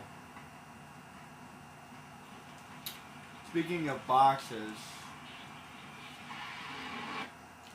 the underwater area. Yeah, I don't know how you're gonna do that area without collecting orbs.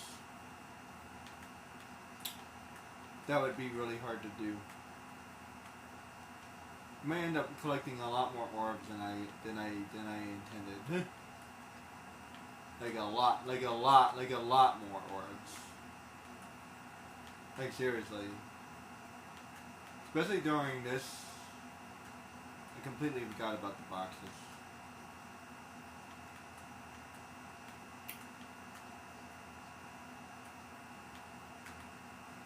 For some reason I was thinking that they were like free floating or something. No, but I completely forgot about them. You could probably do it. I'm trying to think about it. There we go. And then where's the last one? Here.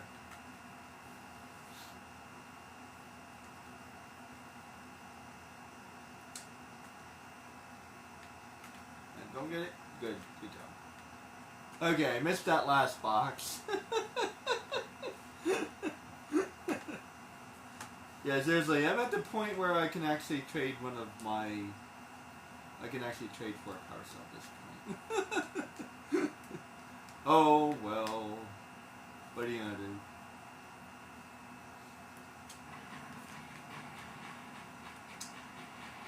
I have to try it again just to see if I can do better. See, this is one of those things where I have to try it again and see if I can beat it, and then beat it again, and then beat it again. So that's something worth mentioning.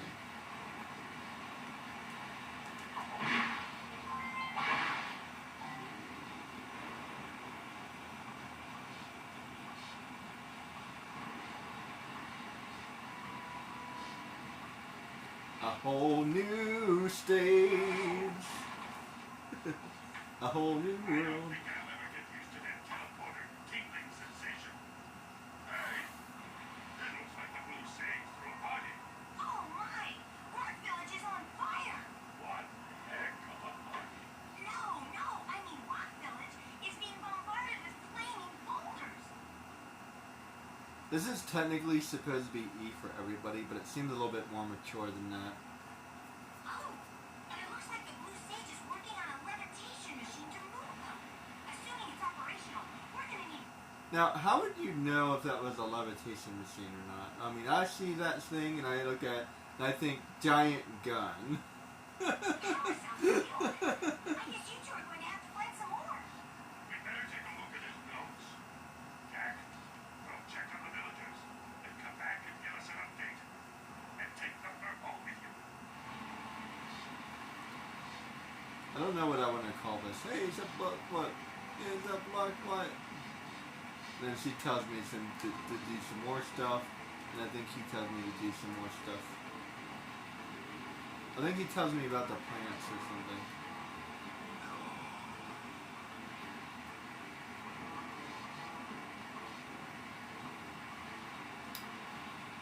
Sometimes I forget just how much I love this game. Will we have enough power?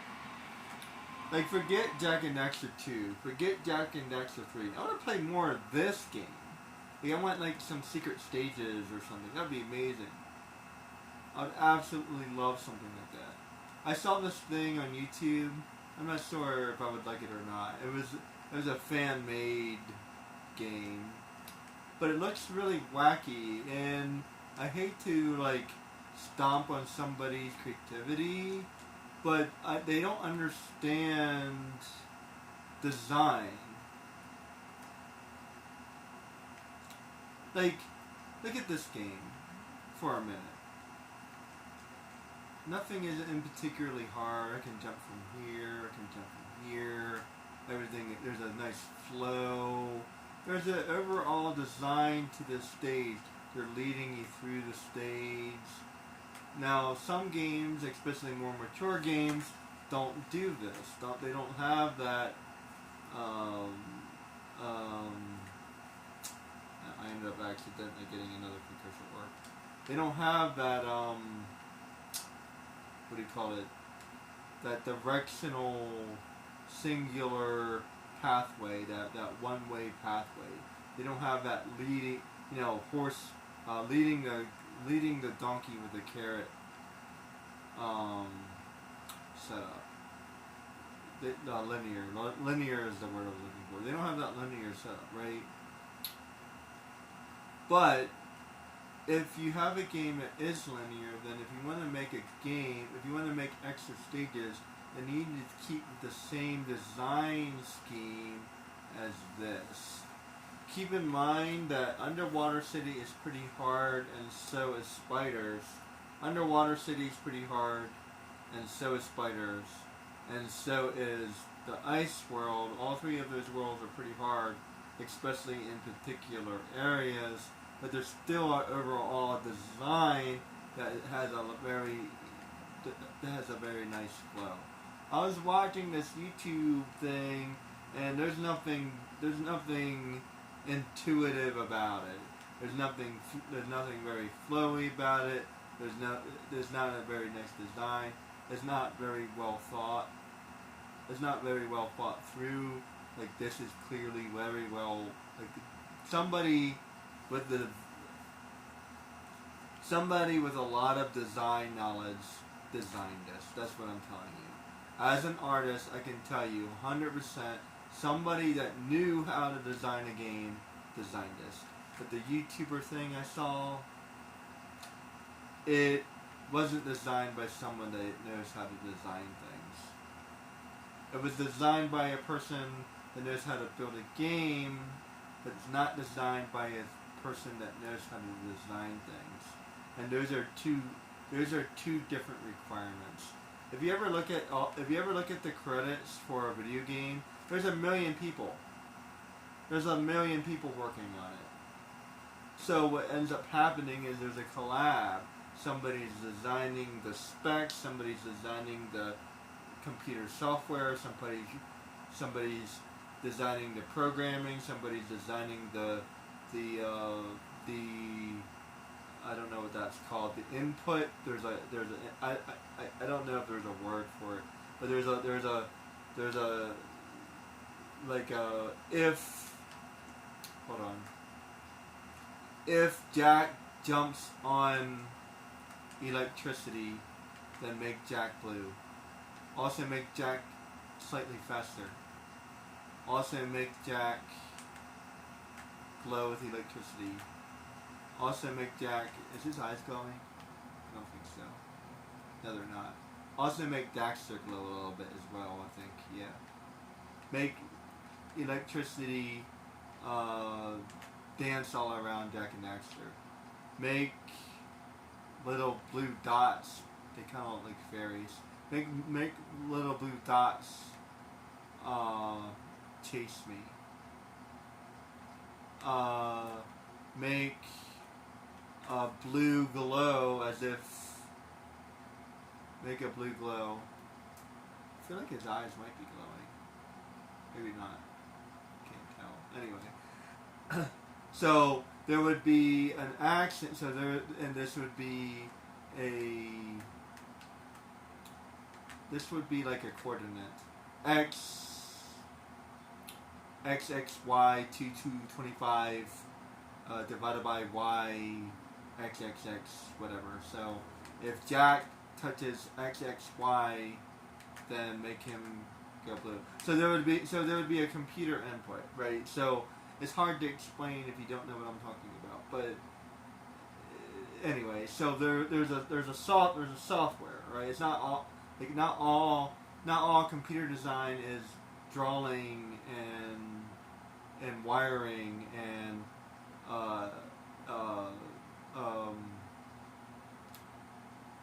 Eternal Engine or Maya. I think that's the other one. ZPress is a popular one, I think, as well. There's a couple. I wrote it down at one point.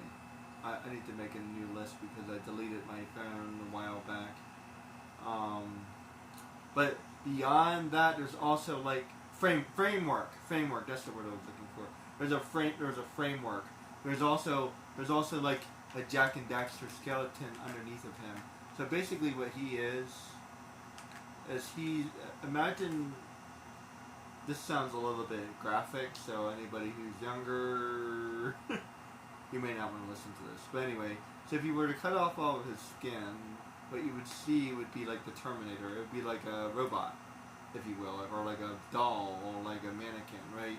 And that mannequin would be made of a lot of lines. And have you ever seen a drawing mannequin? Have you ever seen a drawing mannequin? It would look like a drawing mannequin. So it would be like a bunch of circles and a bunch of, it would look like a premature sketch. If you're familiar with art whatsoever, it would look like a premature sketch. And what that is, are you familiar with chicken wire? It would look like a chicken wire sculpture, right? It would look like a chicken wire sculpture. So, and then there would be gears for his elbows, and there would be gears for his knees, and like there would be movement. And if you ever seen like a Barbie, you can like move certain parts. And basically what he is he's a two-dimensional Barbie. He's a two-dimensional Barbie in a three-dimensional-esque world that is making it appear to be three-dimensional. Now I don't know how the space works. So hypothetically speaking, he's not moving. As a matter of fact, I'm not really sure how that works either. Seems like he's going a little bit. To me, it seems like he might be going a little bit to the left. And a little bit to the...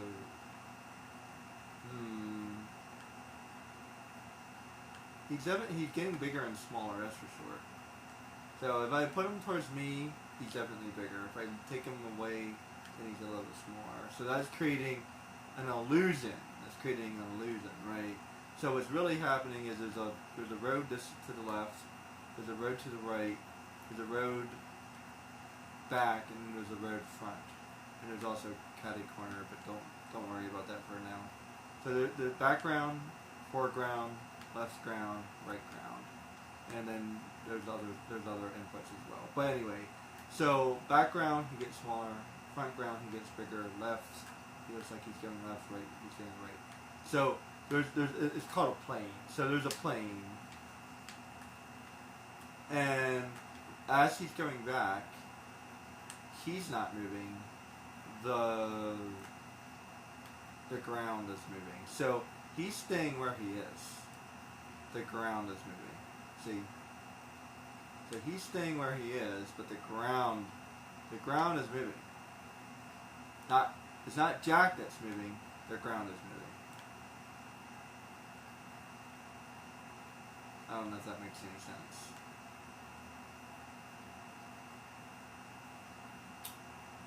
So what happens is, basically imagine picking Jack up off the screen and throw him off. It's almost as if there's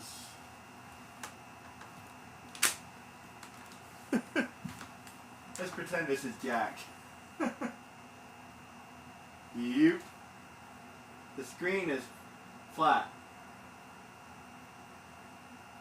The screen is flat. This is Jack. The screen is flat.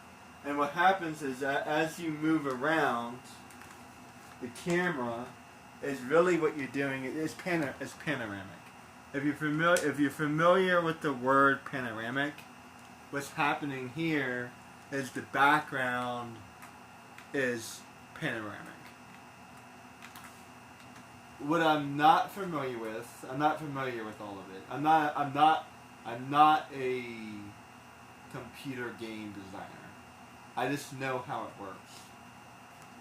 What I don't know is, how do I do this? I don't know that. Like, I'm telling you, I don't know.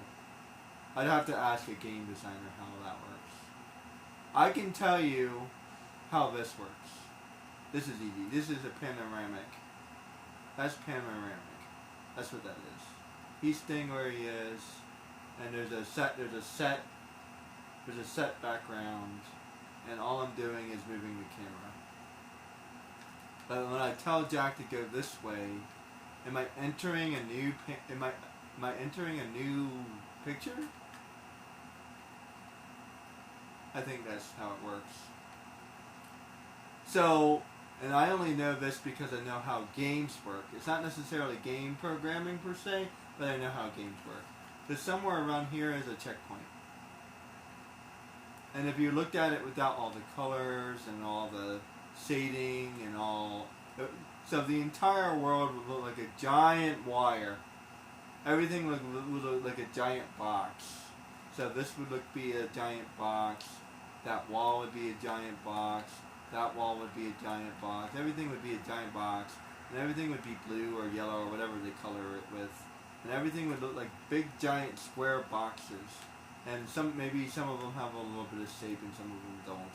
Have you ever accidentally or purposely gone out of have you ever gone out of zone? You would see what I'm talking about. You should look at it. You should look that up on YouTube. Because then if you go out of bounds, you will see the programming behind the game. This is what I'm talking about. Anyway, so once I pass here, there's a trigger, and I don't know exactly how that works either. But there's a trigger, and basically what happens is there's a download. It downloads new information, and then now I'm literally in a different part of the game. I'm not in the same part of the game. Boom, different game. Different game. Different game. And depending on the zone, and depending on the area, and depending on the checkpoint, each checkpoint is a little bit bigger than the rest. So as I go here, especially if you're playing an old game. If you're playing an old game, this would absolutely be like, if you're playing Alundra, there would be a download. Come here, download. Please wait a minute as the game is buffering. Okay, now, boom. Let me go over here. I can't actually go that way. So I have to interact with this. Boom. I'm no longer Jack and Daxter. For lack of argument, I'm actually the boat. Like, Jack is basically... I'm not actually interacting with Jack. Jack is just sitting on top of the boat. That's all he's doing. He's still moving with it, he's still interacting with it, but imagine that Jack is actually a part of the boat.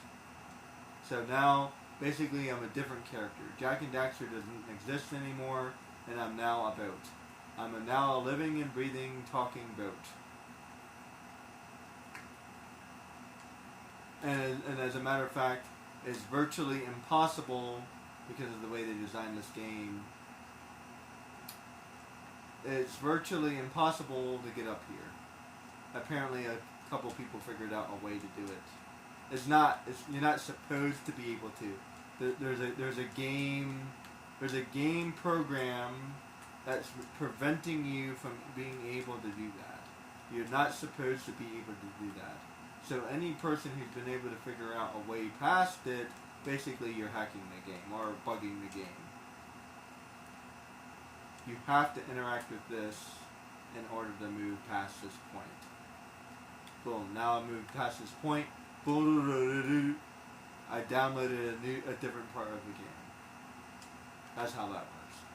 So, that's the best of my knowledge. I don't know if that's exactly correct or not. Like I said, I'm not a game designer, I'm a normal artist. I just happen to know how some of it works because I've been looking into game design for a while. But what I could absolutely tell you, without telling you all the programming stuff, because I'm not exactly familiar with the programming stuff, what I can tell you is design. I can 100% tell you about design. I'm not necessarily a graphic designer, but I can tell you about it anyway because it's part of my background. So when I see something that's not designed very well, I'm gonna say something about it.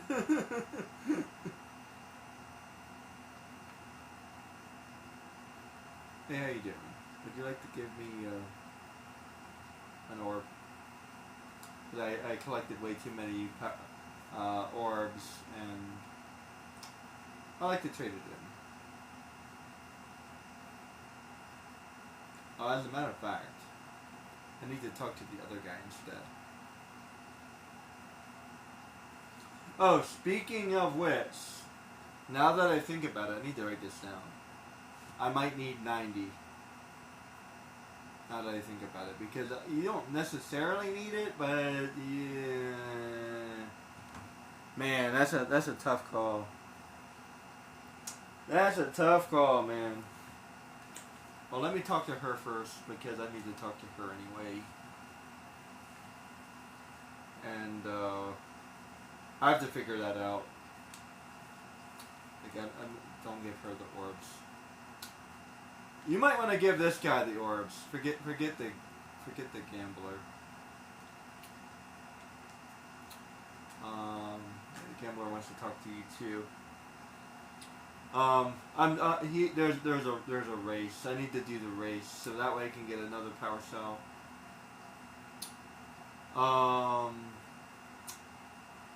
Yeah, but anyway, and that's just a movie. That's just a movie. That's all that is. I think that's a movie too.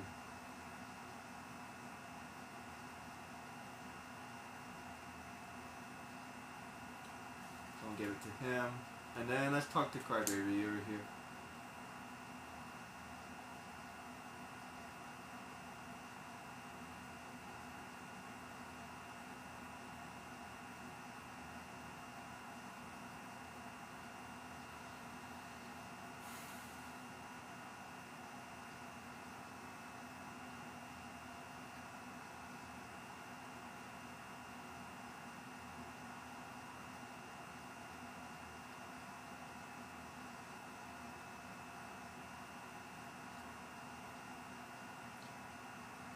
I have to give the gamer some credit. It definitely looks cool, but like I don't know. I feel like they made it a little bit hard. I have to try it myself to see just how ridiculous hard it is. Especially considering that the feel of this game is easy. So by him making it hard, he's not staying true to the real, like the essence of this game. I can play all of Sonic. Let me tell you, the last couple of stages are really hard. No question. But it still feels within the realm of the other stages. Like it's not so hard that I can't do it. And I need to play some more Sonic as well. There's a game I don't think I would ever finish. Now, hypothetically speaking, I can do this without talking to him. But let me show you something. I'm gonna die. You probably already know. If you know this game, then you already know what I'm talking about. So let's just pretend. We're not worried about time right now. So I could. Yes, I could. I could totally do it. Did the shark go? Okay, he left. Okay, and then I can go this way too. But once I get over here, I'll be fine. So technically, I don't need to do it. Technically. But I do need to get here first. Let the shark go. Leave Mr. Sharky. Leave Mr. Sharky. Leave Mr. Sharky. Okay. So yeah, I totally could do it. Okay. Just mental no. I could do it if I wanted to. So I don't need to collect them if I don't want to.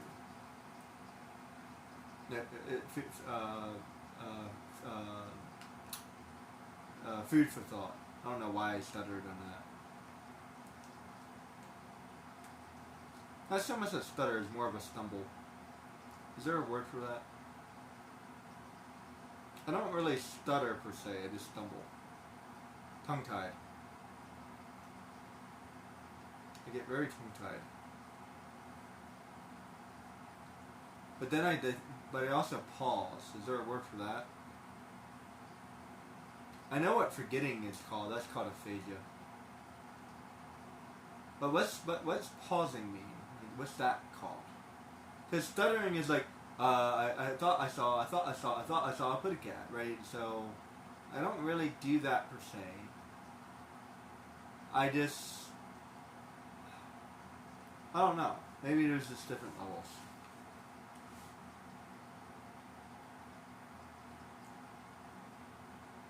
I just stumble over my words. It's not really stuttering per se. It's different. I don't know how to explain it, but it's different. Don't touch any of the boxes. I can do this real quick.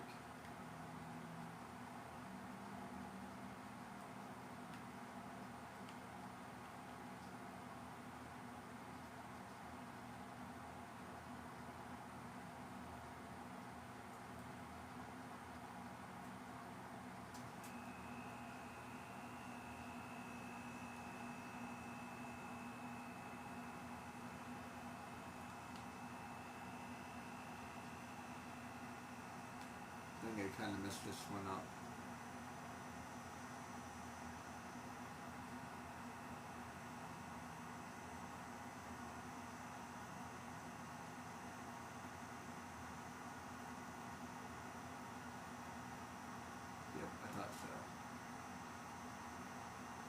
Took too long in that beginning.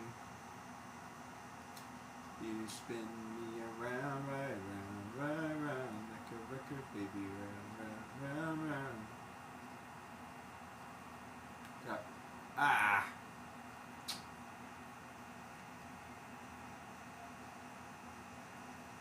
I figured that out by happenstance one time. That's better than random happenstance. It's basically the same meaning, but I don't know, it just feels better.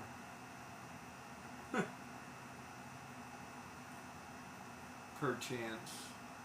Ah! Stupid thing.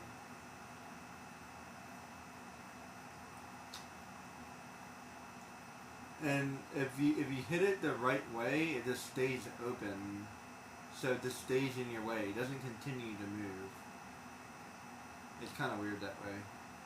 You feel like it does like continue to move, but no, it doesn't do that. It literally it continues. What do you call that? That.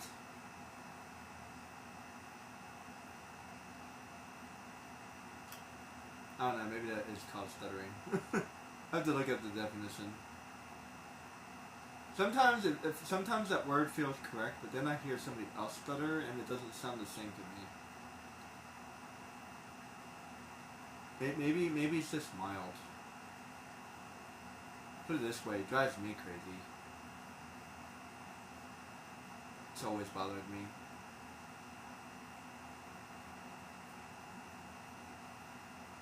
Damn.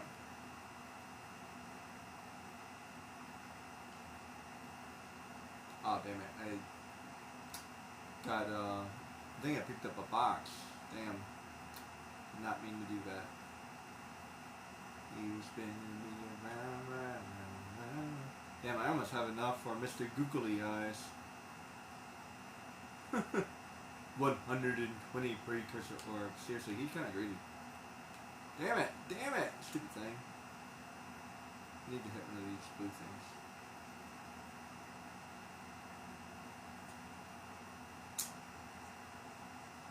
You spin, hit a blue thing.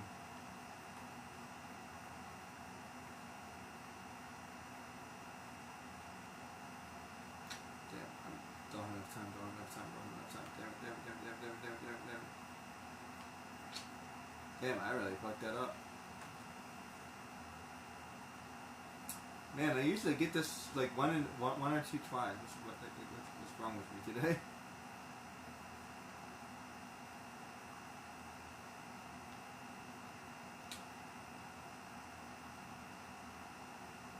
Stumbling? I don't know. Stuttering seems the most accurate. But like I said, it doesn't quite seem right. I don't know why. I can't explain it. It doesn't, not quite right. Because I don't really stutter. I just repeat what I say. I don't think that's the same.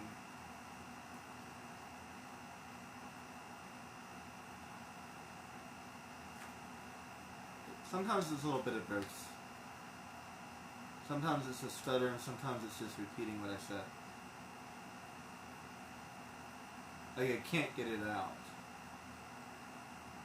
That's better. That's a better thing to say. Like it's not a stutter, but I can't get out what I'm trying to say. I can't spit it out. That's more. That seems more correct to me. Like maybe stumbling is stumbling a word.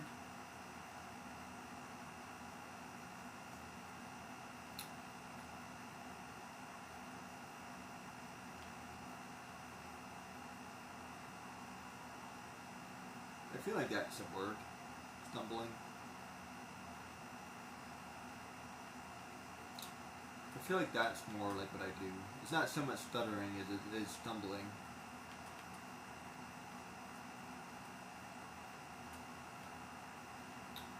I do better when I speak. I do better when I speak slowly and more intentionally. Do other people who stutter speak better when they speak slowly? I have a tendency to speak quickly. Just kind of fumble over my words.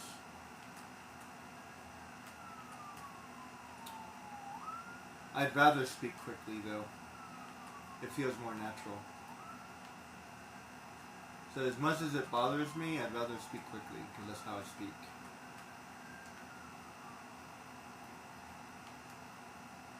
I just get tongue-tied once in a while. Tongue-tied, that's another one you could say. Maybe it's not stuttering, maybe it's just tongue-tied. I don't know. And I get heavy aphasia too. See, that one I know. Yeah, I absolutely get aphasia. I can't stand it. It drives me crazy. That's an ADHD thing.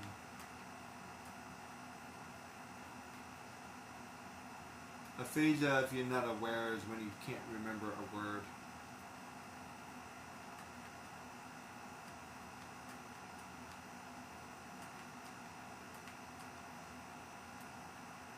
AKA tip of your tongue. That's aphasia.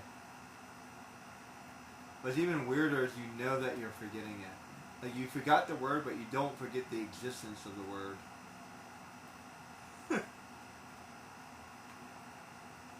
So the existence of the word is there, but the word itself is escaping you. Kind of a weird kind of a thing. If you forgot about the word, then you shouldn't be stressing over it. So you haven't necessarily forgotten about the word. You just forgot about the I don't know, the specific phraseology. I don't like your phraseology. Where the hell is that from? Oh, Music Man. That's where that was from.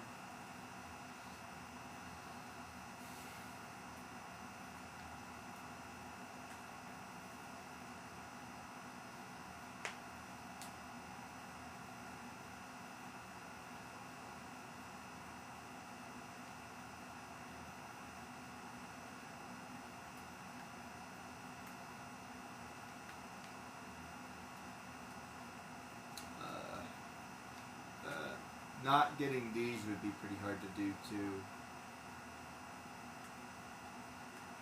Oh man.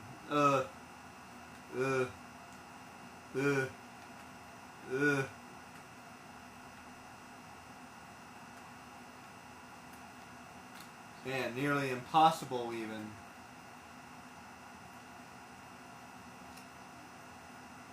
Yeah, definitely gonna collect some. That's for sure. I was expecting to collect some, but not nearly this much. Like seriously. And I have to go fast to get him. So I have to collect these. I can't be dainty about this. I can get him over here maybe.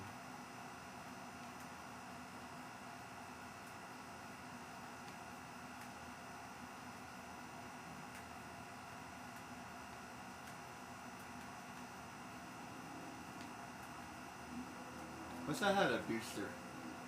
Like, go faster. It's like a small jump booster. Like tag. Ready, go. Not like a super booster, but just like a little oof. That would be all I needed. Like right there. That would be all, folks. And maybe it is a stutter.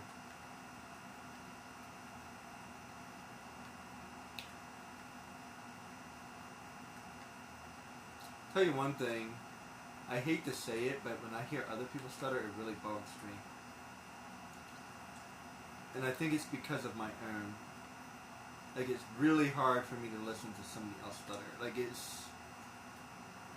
and the only thing that makes me feel anything better about that is I've heard other people talk about stuff like that. So I'm not the only one. I'm not the only one that's bothered by like other people.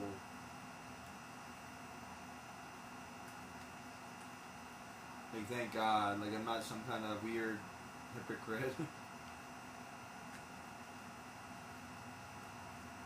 In particular, if they have a heavy stutter, oh, that's hard for me to listen to. Does it feel like it's me? Because I can get pretty bad sometimes.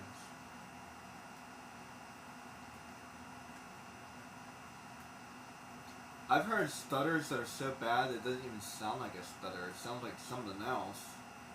Like, I don't know. I don't know what word to use.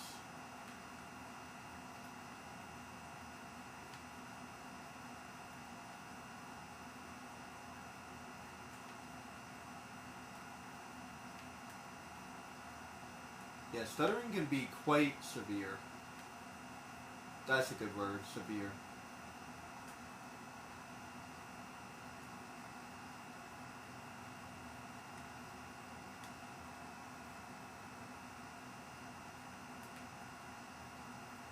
Chronic. That's a very scientific word. There you go. Nobody can get mad at me by saying that. As a matter of fact, I was watching this this lady, this woman, and she was on autism dating thing, and she said that she wanted to date neurotypical, which to me seems kind of hypocritical. But no, it took me a long time to realize, well, that's just her preference. But it also occurred to me that, like, well, but I want to date somebody else who's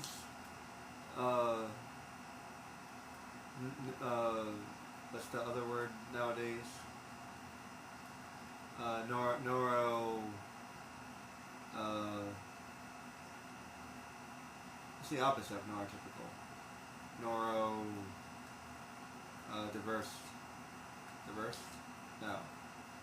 I know the funny word, neuro spicy, but I don't know if I like that or not. Neuro.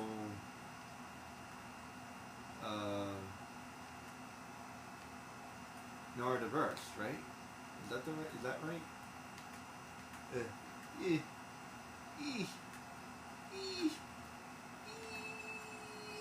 Okay. I mean, neurodiversity is correct, but like,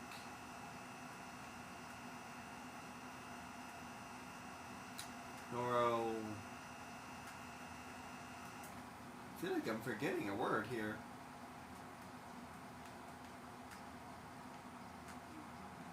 Neurocomplexed? Maybe? No, that's not right. Neurodiversity explains something else, but not a person.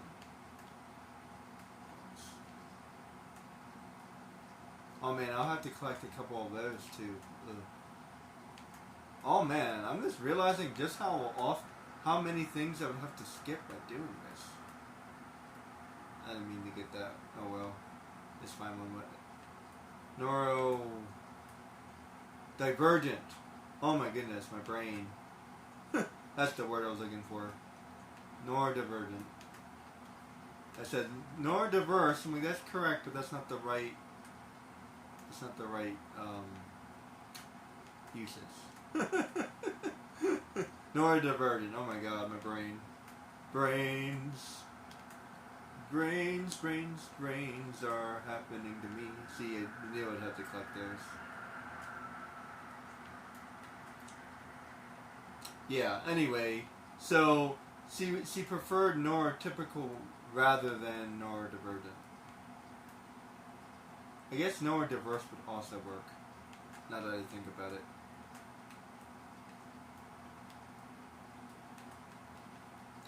But I think that's okay, and that is a preference. I think people are really aggressive about other people's preferences, and I don't know why. Like, if that's their preference, but see, there is a fair argument to be had. Is it a preference, or is it a prejudice? Ooh, there's a good book. Preference or Prejudice. That sounds like a movie from... That sounds like a soap opera. What was it called? Pride and the Prejudice? There we go. Preference or prejudice? There we go. It's the new ship opera. Seriously, is it a preference or is it a prejudice? Oh wow, that's deep. That's deep. That's I'm gonna have to think about that one.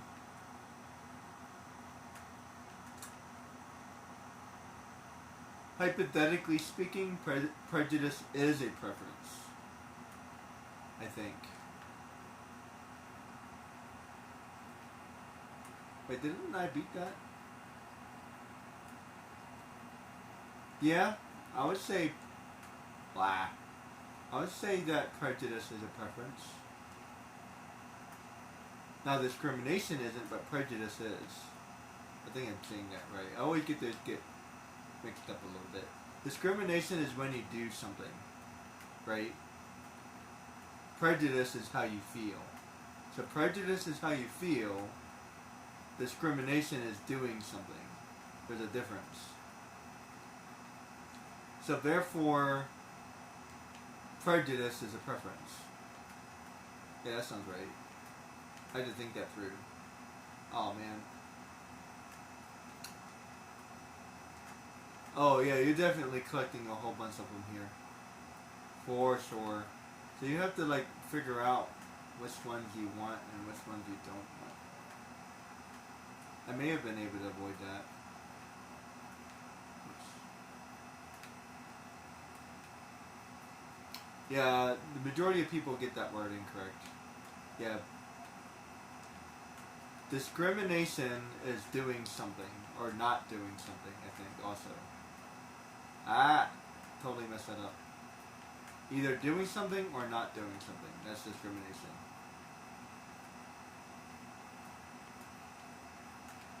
Not doing something that you're supposed to do. Unfair treatment. Some type of imbalance or action against somebody. A prejudice is just a feeling. So hypothetically speaking, there's nothing wrong with prejudice.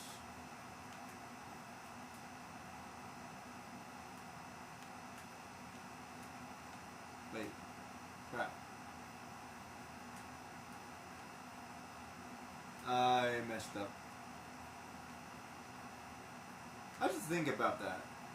Hypothetically speaking, is there anything wrong with prejudice? I mean, it's not something you should do. That's not nice, but is there something quote-unquote wrong with it? I don't think so. Unless I'm forgetting something. Am I forgetting a part of the definition, maybe? I don't think so. As I recall, prejudice is a thing, like I feel, right? I feel prejudice.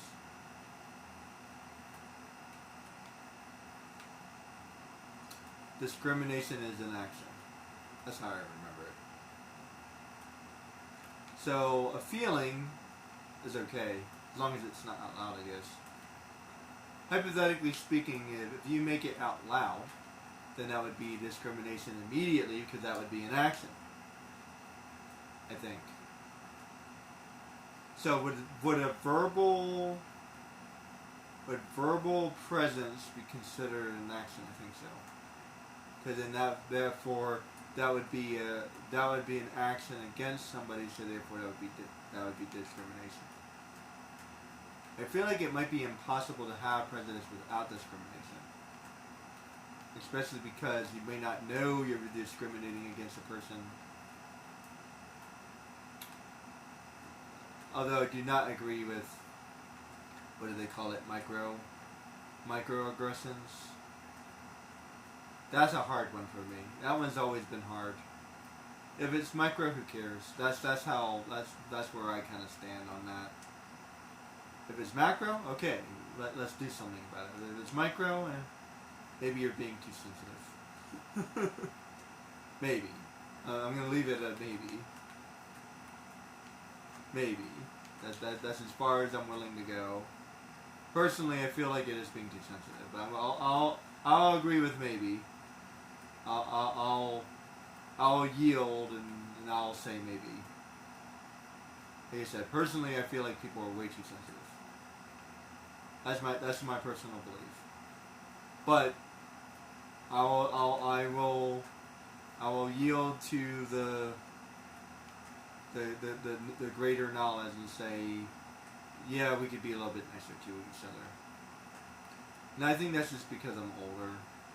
I grew up with tough love and tough skin, so that's just how, you know, that formed the way I think. So I believe that tough love is okay. So prejudice can be okay. But it's maybe. Maybe. It's a maybe. I'll leave it at maybe.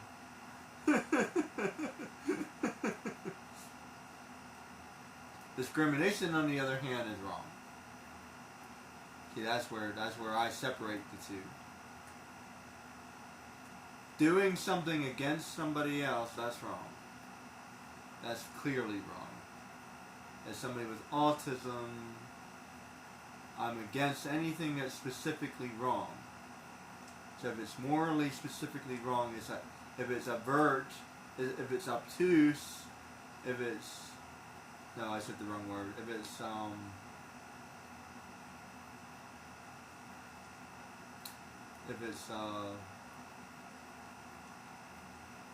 yeah, avert. I think I was right when I said that. Yeah, if it's avert or if it's obtuse, then yes. If it's acute, not so much.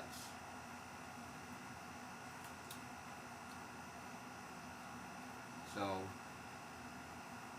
like, why are you worrying about a microaggression? I mean, come on.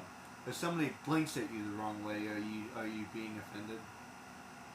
See, I feel like you can easily take that too far. And that's my problem with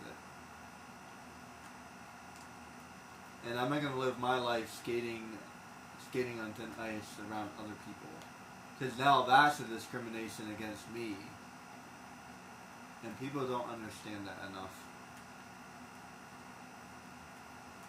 We live in a society that means everybody has to tolerate everybody, no matter how annoying they may be.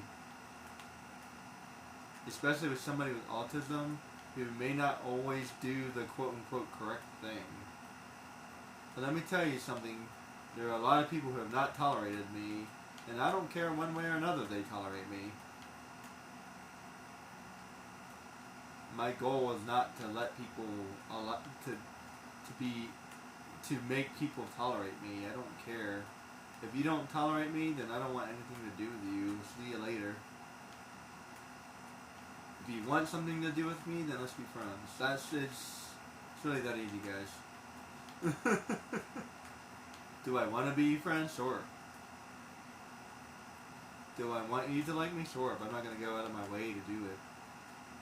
If you don't like me as I am, then we're not friends anyway. If I have to change who I am, then we're not friends. I'm a puppet. I'm not a puppet. Now, to a certain degree, because psychology, I like psychology, we tend to change ourselves a little bit anyway. But there's a limit. There's a limit. And fundamentally, I'll always be myself no matter what. So even though I change, like you said, let's just say if I'm at work, I'm at work, so I'm going to be more mature, etc. But I'm still fundamentally going to be me. Like, I'm going to be me. Underneath the suit, I'm still going to be me. That's something people don't think about enough. That's why alcoholics can be very dangerous sometimes. Because no matter what, they're going to be them. But whether they're drunk or whether they're sober, they're going to be themselves. And while you're under the influence, it's easier to forget your decorum. That's a good way of explaining that. It's easy to forget your decorum. It doesn't turn you into somebody else. It's just easy to forget your decorum. That's a really good way of explaining that. Money is the same way. Money makes people forget their decorum. Look at any person who's like extremely wealthy. They just do whatever they want. They stopped caring about what other people want. They only care about what they want. And it takes a very specific kind of person to do that in the first place. The majority of wealthy people tend to be a personality. I think that's true. I have to think about that. I have to write that down. Actually, I'm pretty sure that's true. Many people who are wealthy, they tend to be outgoing kind of guy. Outgoing, energetic,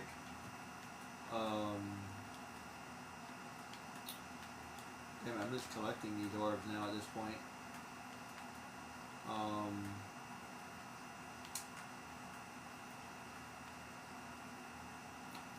Extrovert, that's the word I was looking for. They tend to be extroverts.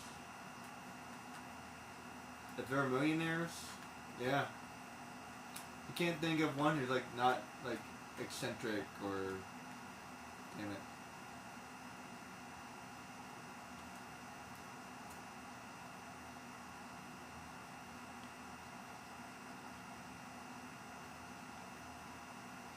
Huh. That's interesting. It makes sense because what kind of personality would work that hard, etc., become a star?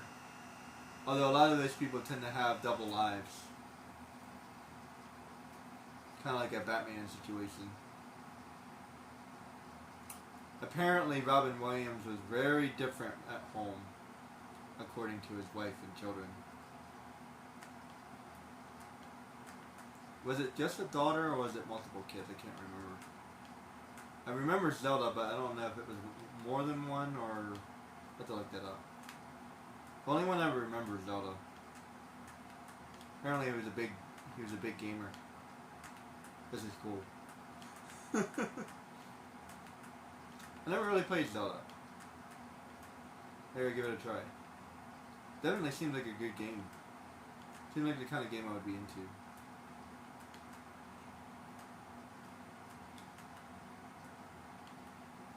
I definitely love RPGs. I feel like I have enough RPGs though. I want to play more of these games actually. So we'll see.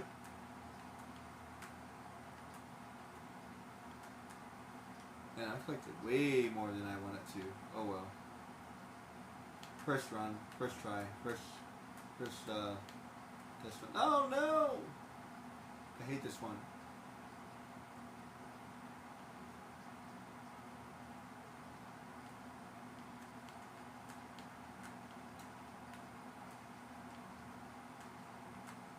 Why is that so called that? Pride and Prejudice.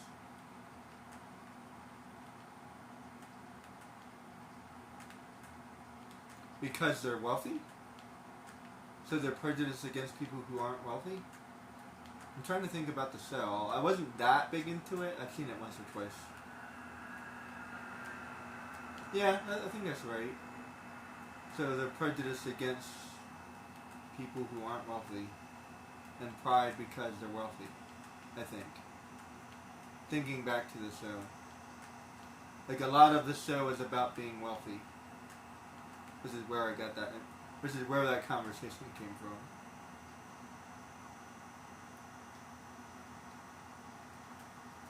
I'll tell you one thing. Prejudice is always ugly.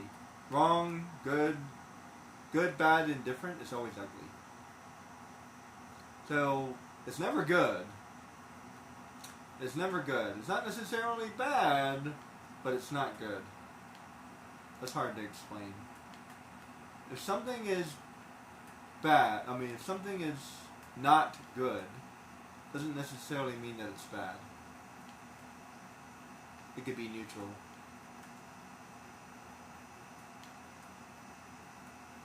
The older I get, the more I realize that we live in an extremely black and white world. I always thought I was a black and white thinker, but no, I ended up becoming a black and white thinker because everybody else is. As a matter of fact, I tend to be more gray. I tend to think both. All of the above. And the older I get, the more I realize I've always thought that way. I always thought alternatively. I don't think you're right about that. I think we need to change our perspective. And people always yelled at me for doing that. So it became black and white because there's only two ways of thinking about something. But I don't agree with that. I think there's a more creative way of thinking about stuff.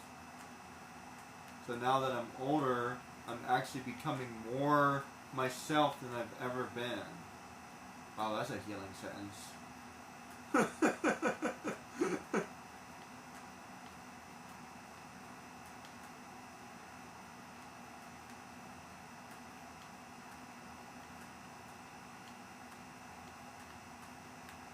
And if 10-year-old me could hear that, he would cry. I've never really been a crier. Not really. But just metaphorically cry. I would metaphorically cry. I don't remember ever crying. Not really. So I had this really weird thing.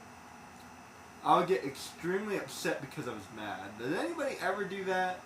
Like I would cry because I was mad, but I wasn't crying because I was crying. I was crying because I was mad. I don't know if that makes sense. Like I got so mad that it made me upset. That's the only thing I remember when I was a kid. I would get so angry that it would make me cry. But I was never crying because I was sad. Not once. Not one. No, I don't remember ever crying because I was sad. Never. I don't think I've ever really been sad. I've been depressed. This is different, but not sad. Depression is a very hard word to explain. It's not necessarily sadness. Everybody thinks sadness, but no, it's not necessarily sadness.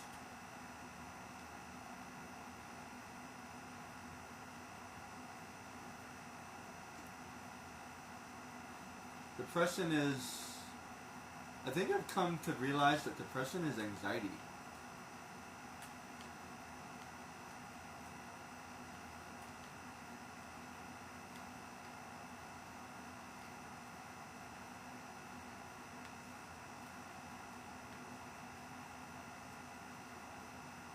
Actually, that feels true. Depression is anxiety. I think that's deep. It's not sadness, it's anxiety. Or depression is what happens after anxiety is tired. Have you seen Inside Out? They explain it really well. And what happens after, like, there's like this moment where anxiety stops being anxiety, and then she gets really down. That's depression, right there. Depression is when anxiety leaves your body. I think.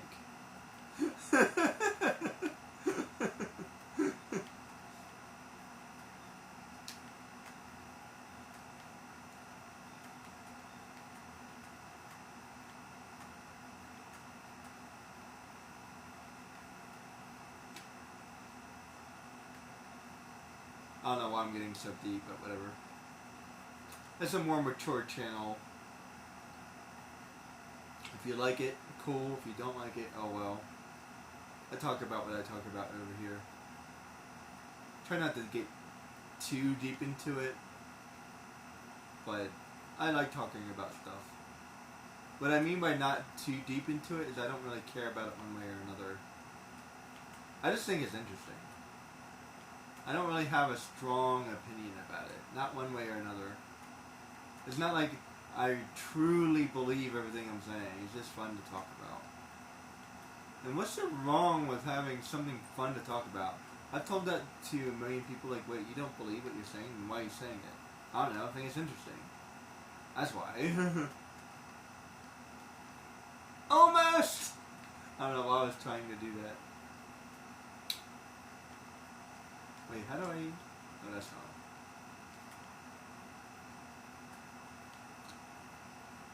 I think it's perfectly okay just to enjoy a conversation. Like, seriously. It's not like I don't believe what I'm talking about. It's just not like... It's just not that deep. That's how I would explain it. It's like, I believe what I'm talking about, but like... It's not like my religion, or... You know, it's just... I just think it's interesting. That's all. I just think it's interesting. That's it. Damn it. So close. I don't know why I'm trying to do that. It's a weird idea I had. I would say I agree with the things I'm saying roughly around 55%. Maybe 60. That's why I said maybe. I kept on saying maybe. I said maybe like 100 times. And by the way, I have a weird tendency of thinking out loud. So I'll say something and I'm like, maybe not. I hear it, and I hear myself say something and I'm like, I'm not sure if I agree with that actually. The majority of my personality is the following. I'm not sure if I agree with that.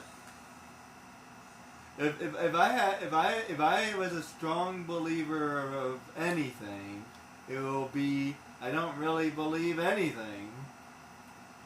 That's my strongest opinion. I don't really believe anything. Yeah. Maybe. Yeah! Yeah! I did it. I did. I don't know why. That's making me happy. Oh, I can't go up there. Come on. No. I am foiled. Foiled.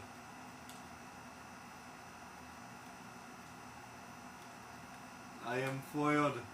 I am tinfoil. How dare they put a wall there?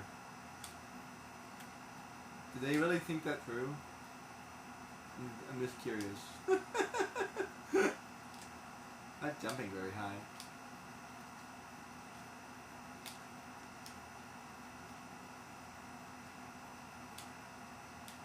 I feel like they totally thought that through or something. Or maybe they didn't think it through. That's awesome though. Wait, what if I don't know, personal victory. I got up there.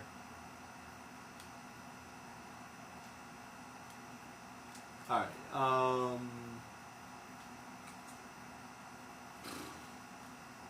and I ended up collecting a lot of orbs. I basically doubled my orbs. So I'm missing the gambler and the geologist. Okay.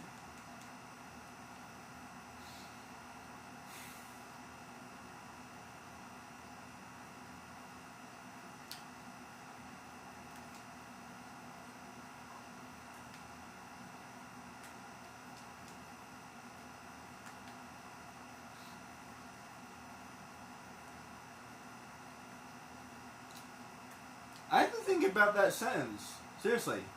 Is prejudice a bad thing? This prejudice. Not discrimination. Do not misquote me. I swear, people are terrible about misquoting me. I'm not referring about discrimination. I'm talking about just prejudice. The feeling of somebody else. Because prejudice can exist in so many ways. And sometimes prejudice is actually a good thing, which is what a lot of people really don't understand. For example, you might be prejudiced against...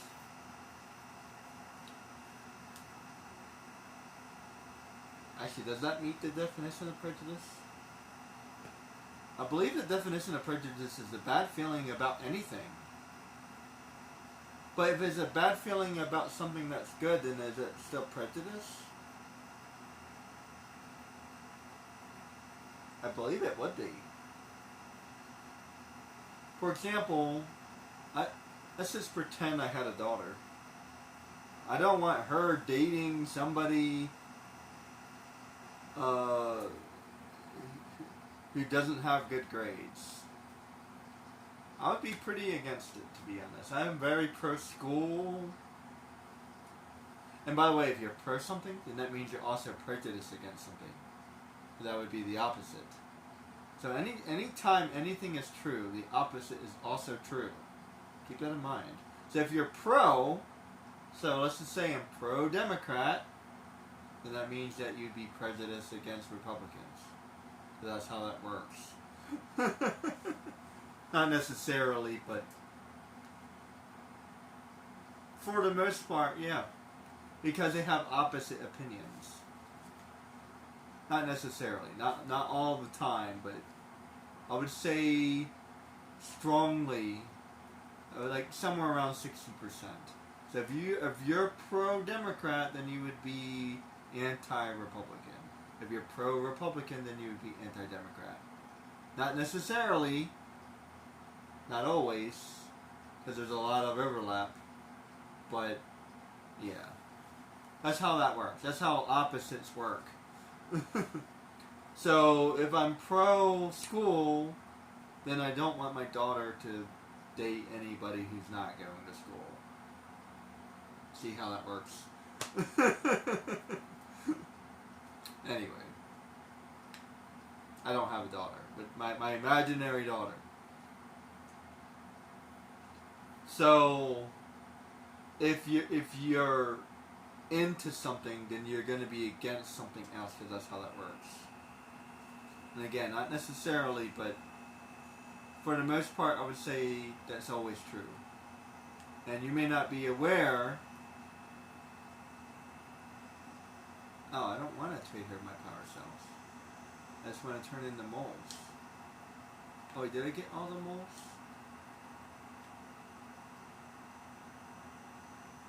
Maybe I missed them all. Moly, moly, moly. I'm trying to think of a situation where that's not true. If I'm pro vanilla ice cream, am I against chocolate? Not necessarily. So not always. Did I feel like I missed?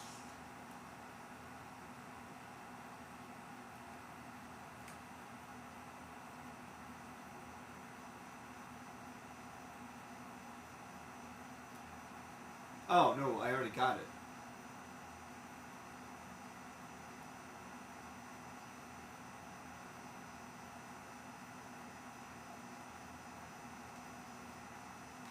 Okay.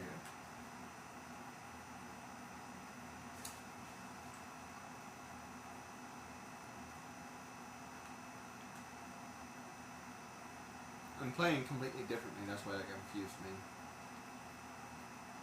If I'm pro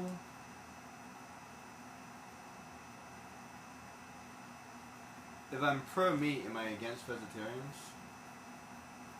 In a way. Not necessarily, but in a way. If you're pro-vegetarian, you're totally against meat.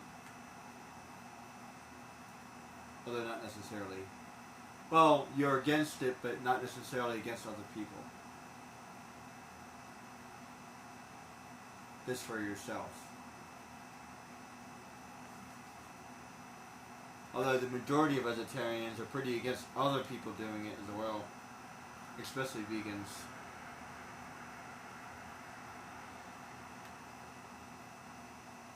See, it's when you use your opinions for yourself against other people, that's when it becomes wrong.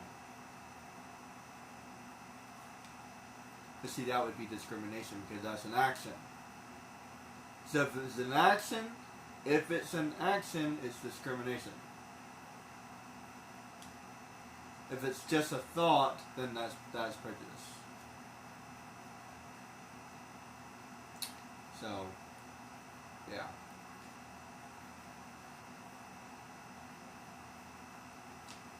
I think it's almost nearly impossible to have a thought without acting upon it, though. That's where that subconsciousness comes into play, and I'm not sure if I entirely agree with that concept, but I understand how that would come into play. Like, for example, I might be discriminating against somebody that I'm not aware that I'm discriminating against. Because awareness is a hard thing to explain. You're not always aware. As a matter of fact, I've been talking about this a lot. Sometimes you might even know something, but you're still not necessarily aware of it. Knowledge is not the same thing as awareness. And then awareness is not the same thing as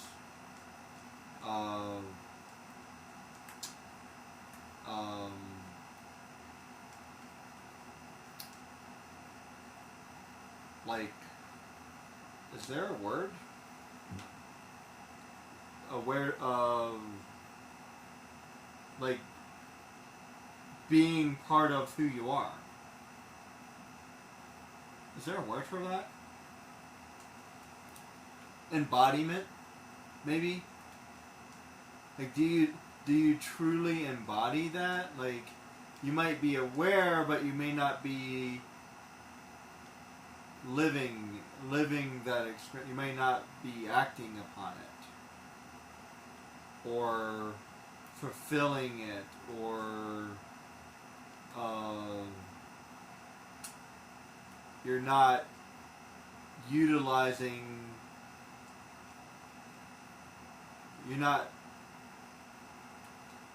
It's not making a difference. You're aware, you know, but you're not acting on it. What's that called? Is there a word for that? I would say embody. You're not embodying it. That would be the word I would use. Like, you're not living that experience. It's not a part of your life. It's not a part of your culture. It's not a part of your essence. It's not a part of who you are as a person.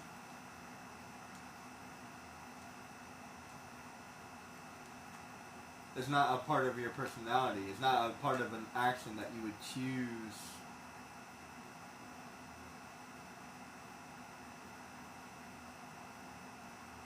It's not a part of.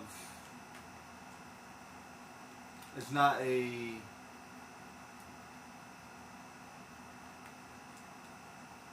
Real. It's not a belief. Ooh, there's a good word. It's not a belief. It's not a.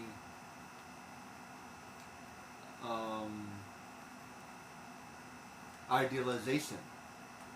Is another good word. It's not something that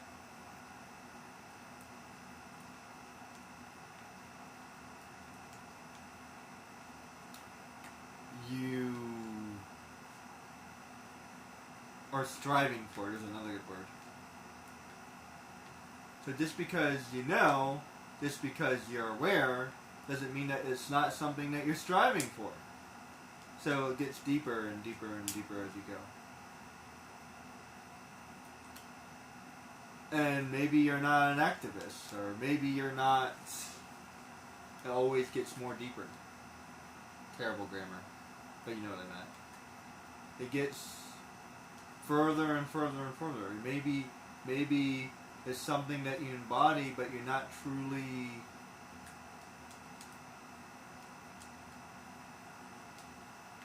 But you're not really making a difference. You're not a speaker against it. You're not an activist. You're not defending the truth. You're not a part of the solution. You're just a bystander. And then you could be an even stronger. It's the opposite of a bystander. Defender, maybe. Activist works. But then you could be an even better activist, etc. Supposedly Martin Luther King and Malcolm X had very, very different approaches.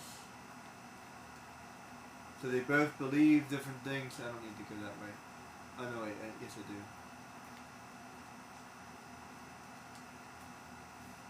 But they had different approaches, so that could be a conversation. So like, no matter what, no matter how knowledgeable you may be, no matter how aware you may be, there may be something else that still separates you because you're not utilizing that same information the same way somebody else might be utilizing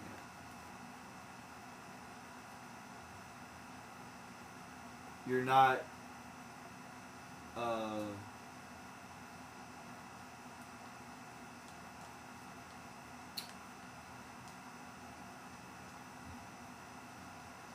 there's another word I'm looking for.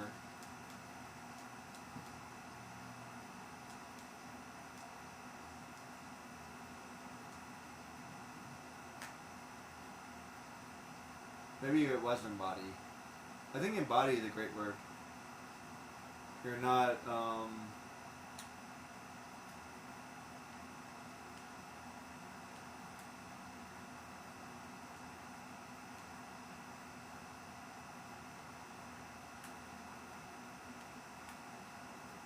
you're not representing that knowledge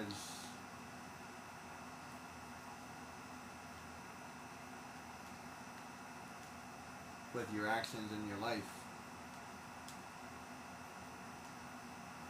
It's really freaking deep, man. That you can say things, you can do things, you can know things, but if you're not truly living it, then it doesn't matter. If you're not truly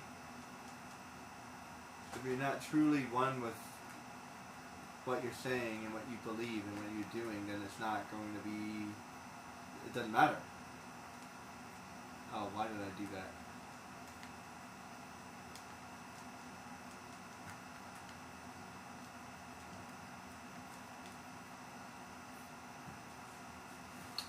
I think I did that based off, I think I did that because of habit. I'm not sure why I did that. I forgot what I was doing. I ended up collecting a lot of precursor orbs anyway. Let's try to get as few as possible.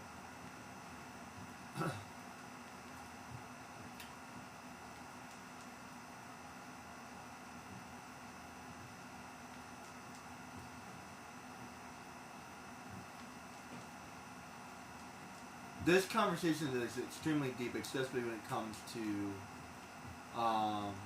any kind of religion. Because there are a lot of people that know your religion, a lot of people are aware of your religion, but they don't really live it. They're not living it. They're not living the things that they believe. And they're not, oh, there is another word. They're not projecting, is that the right word? They're not projecting that. They're not, I think that's the right word. They're not really doing the thing that they're supposed to be doing that follows their belief. In other words, they don't really believe the thing that they believe. Because if you believe the thing that you believe, then you would be doing X, Y, Z. Although there's different beliefs about that as well. I don't have to be an activist to believe something, but I don't know.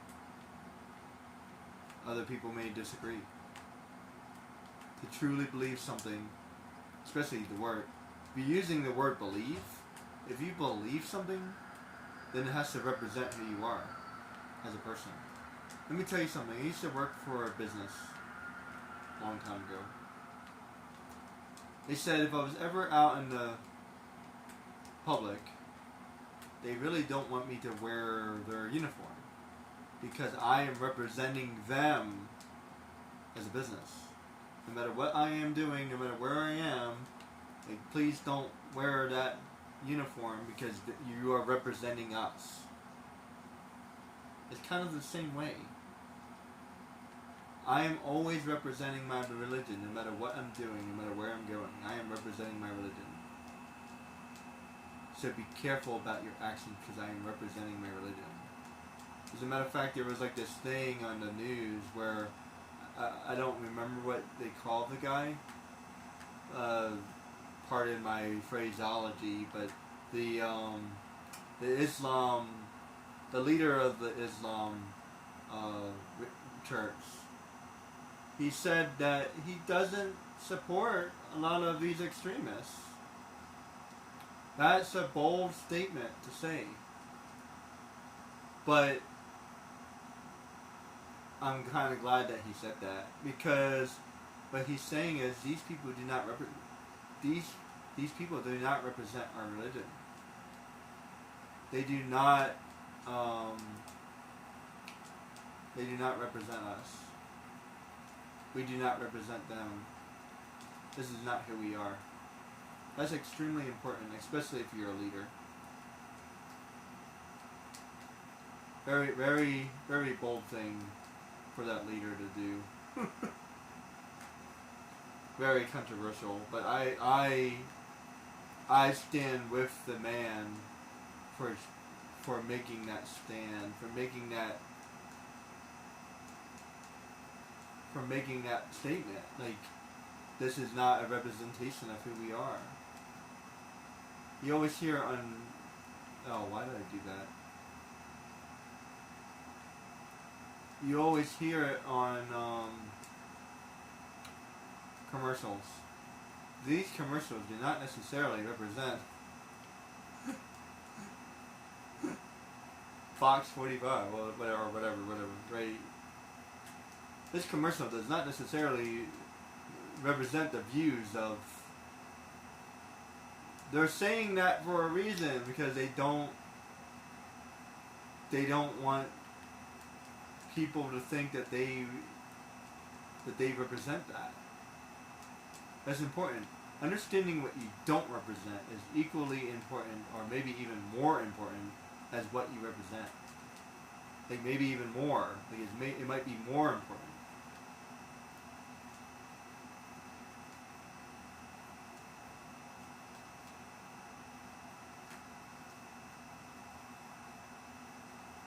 But yeah, we do not stand for that.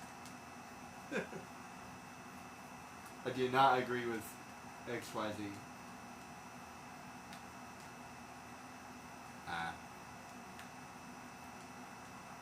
Talk about a hard place to not get damaged.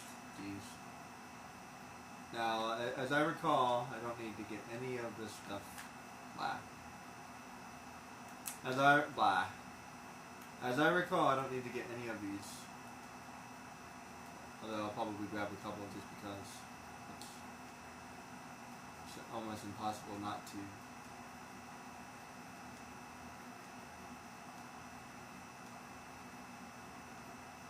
Actually kind of cool not going out of my way to get those. So now I can just move on. So usually I give that a couple tries, but I can just move on. I'm gonna have to grab a couple with this. Annoying. I think after this I'm gonna call it a day. Yeah, I might make this too. Yeah, because I'm blue. Blue, violet, green, I would die, so I have to collect a couple. Annoying.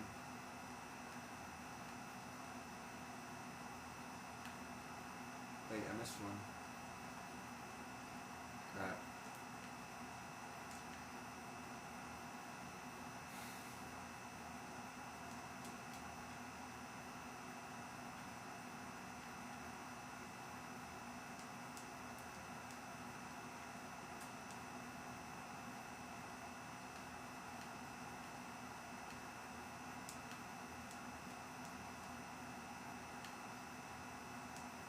Damn it. It's a bit bouncy, people.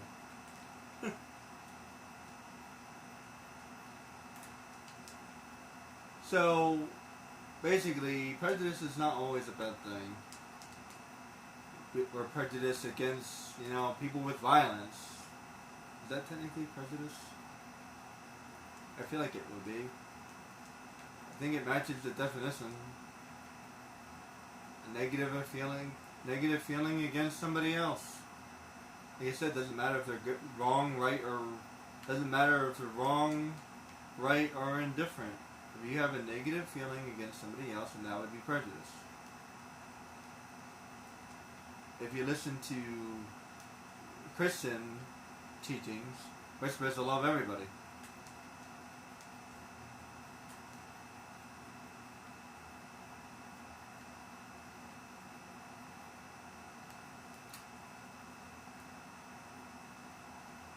So if you're not doing that, then you're prejudiced. You're supposed to love and forgive everybody. As a matter of fact, I saw this really interesting thing on the news at some point. Some person had a family member killed by somebody, and they forgave him. It was really deep and very emotional. And I have no idea how they did that. But that would be a perfect example of what a Christian should do.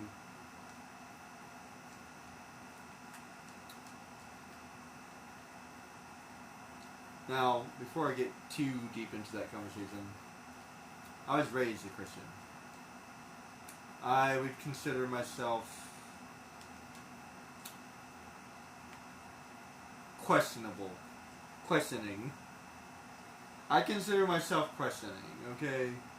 Spiritual, and questioning. The reason why I say spiritual, because I think there's something more to this universe than what we can see and what we can understand. There's also a lot of the teachings of our religion that I like. So, in a way, I'm Christian because I believe in what they teach. But as far as, a greater being, I question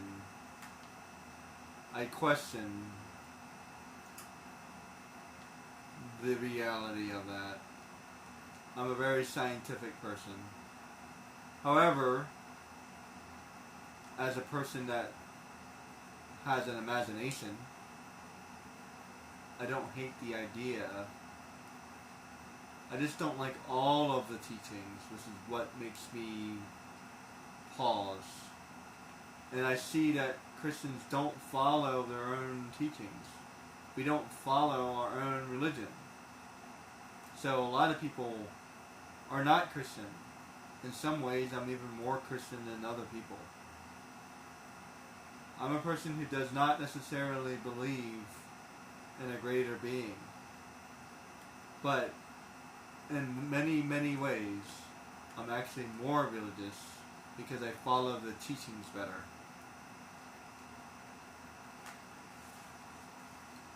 I follow the things that you're supposed to do better. I live a Christian life. I don't necessarily believe in the teachings, but I live a very good Christian life.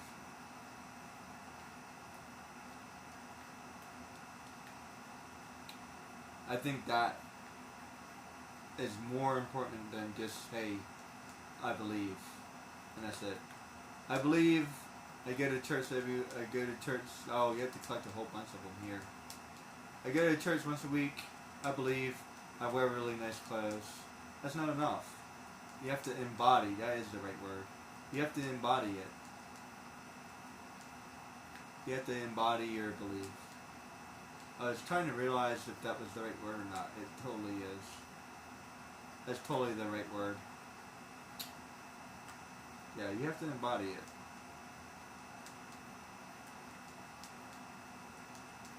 I wasn't sure if that was the right word, but now I am.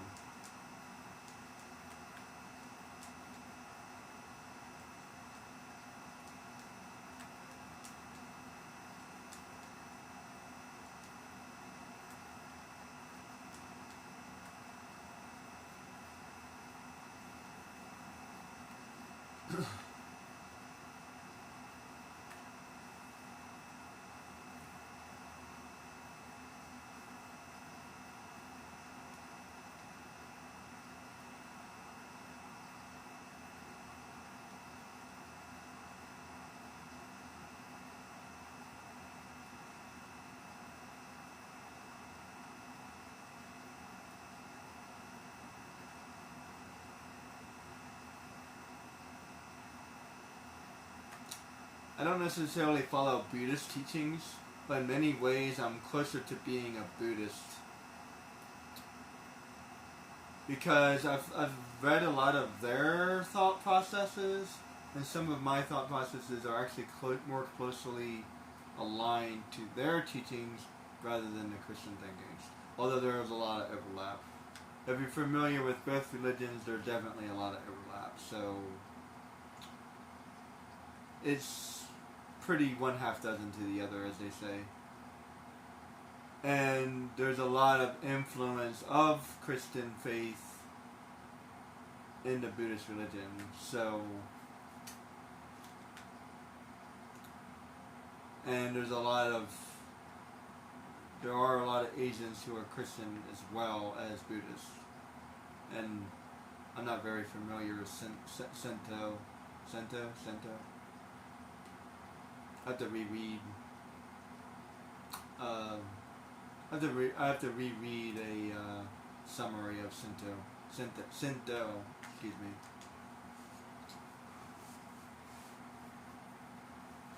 I have a vague understanding of the religion, but I have to read this. Like I said, this is a reread an analysis or a summary,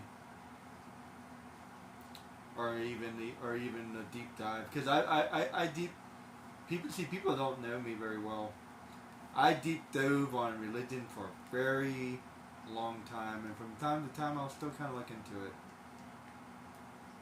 So in a way, I'm an extremely religious person. I may be more religious than other people, because I believe in multiple ideas. Some people would say that means I believe in nothing, but no, I just believe in everything. What's wrong with believing in everything? You have to choose, you said. Based on what rules. But the whole thou shalt not have any God before me thing. Hate to tell you, but there's many gods in the Christian religion.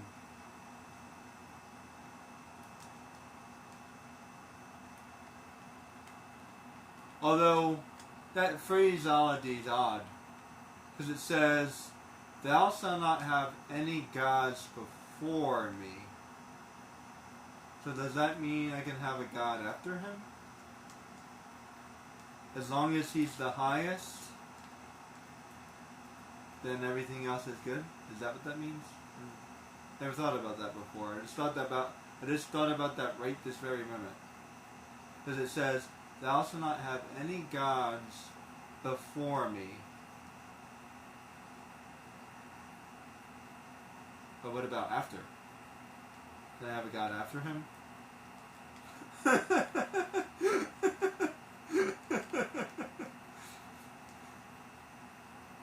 Anybody know? Anybody know that answer? I'm curious.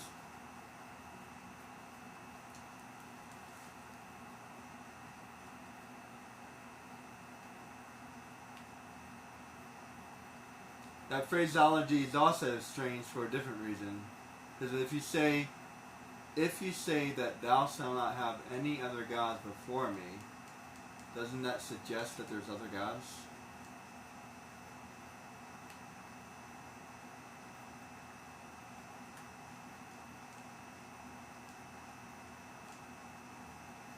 The phraseology should be, thou shalt not have any belief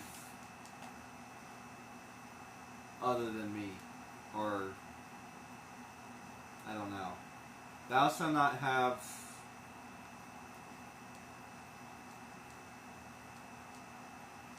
thou shalt keep me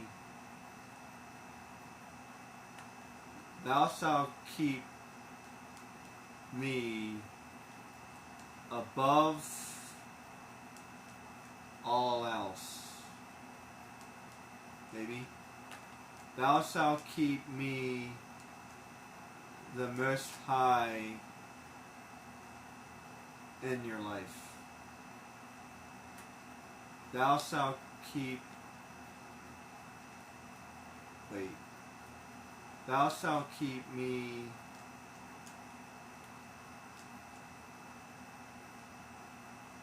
Not sure. I'm not the best grammar person. How would you say that? Thou shalt keep me.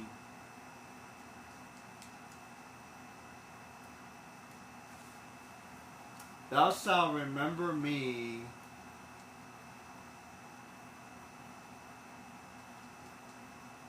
in all your thoughts. Maybe? I'm not the best writer in the world. Thou shalt keep me.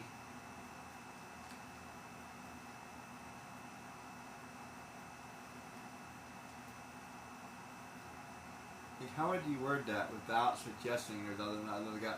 Thou shalt keep me greatest. No, see, because greatest would suggest otherwise. Thou shalt keep me.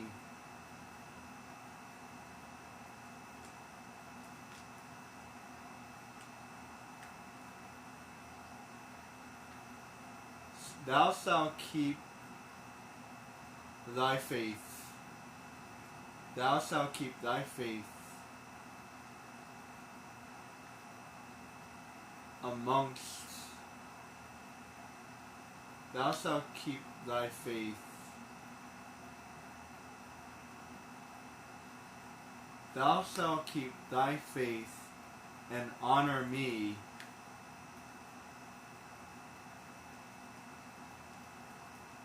Thou shalt keep thy faith and honor me. There. I fixed it. I borrowed it from another one. Thou shalt honor thy mother and father. Thou shalt honor me. Thou shalt honor me and keep thy faith. I think.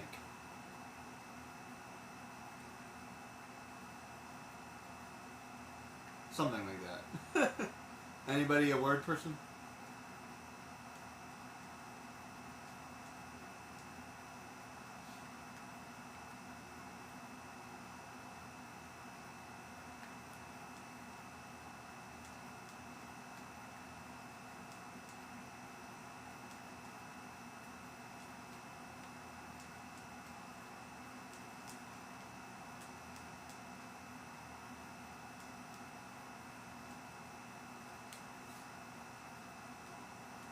Okay. I think what I would like to do is I'd like to stop here for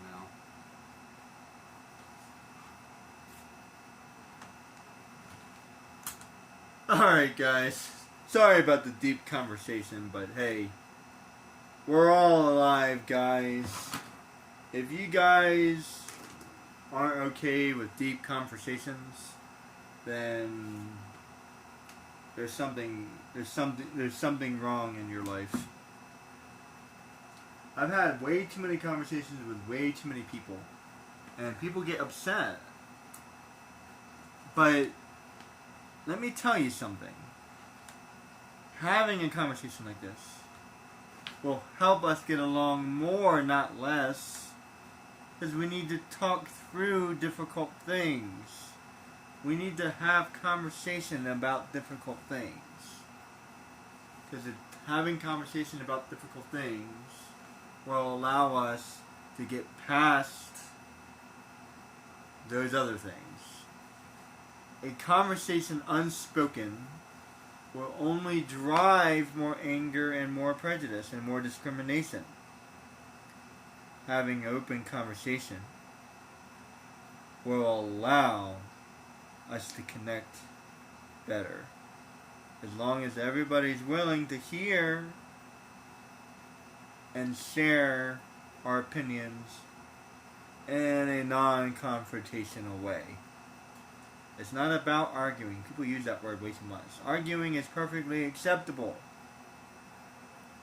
But confrontation is not. And that's a very important distinction.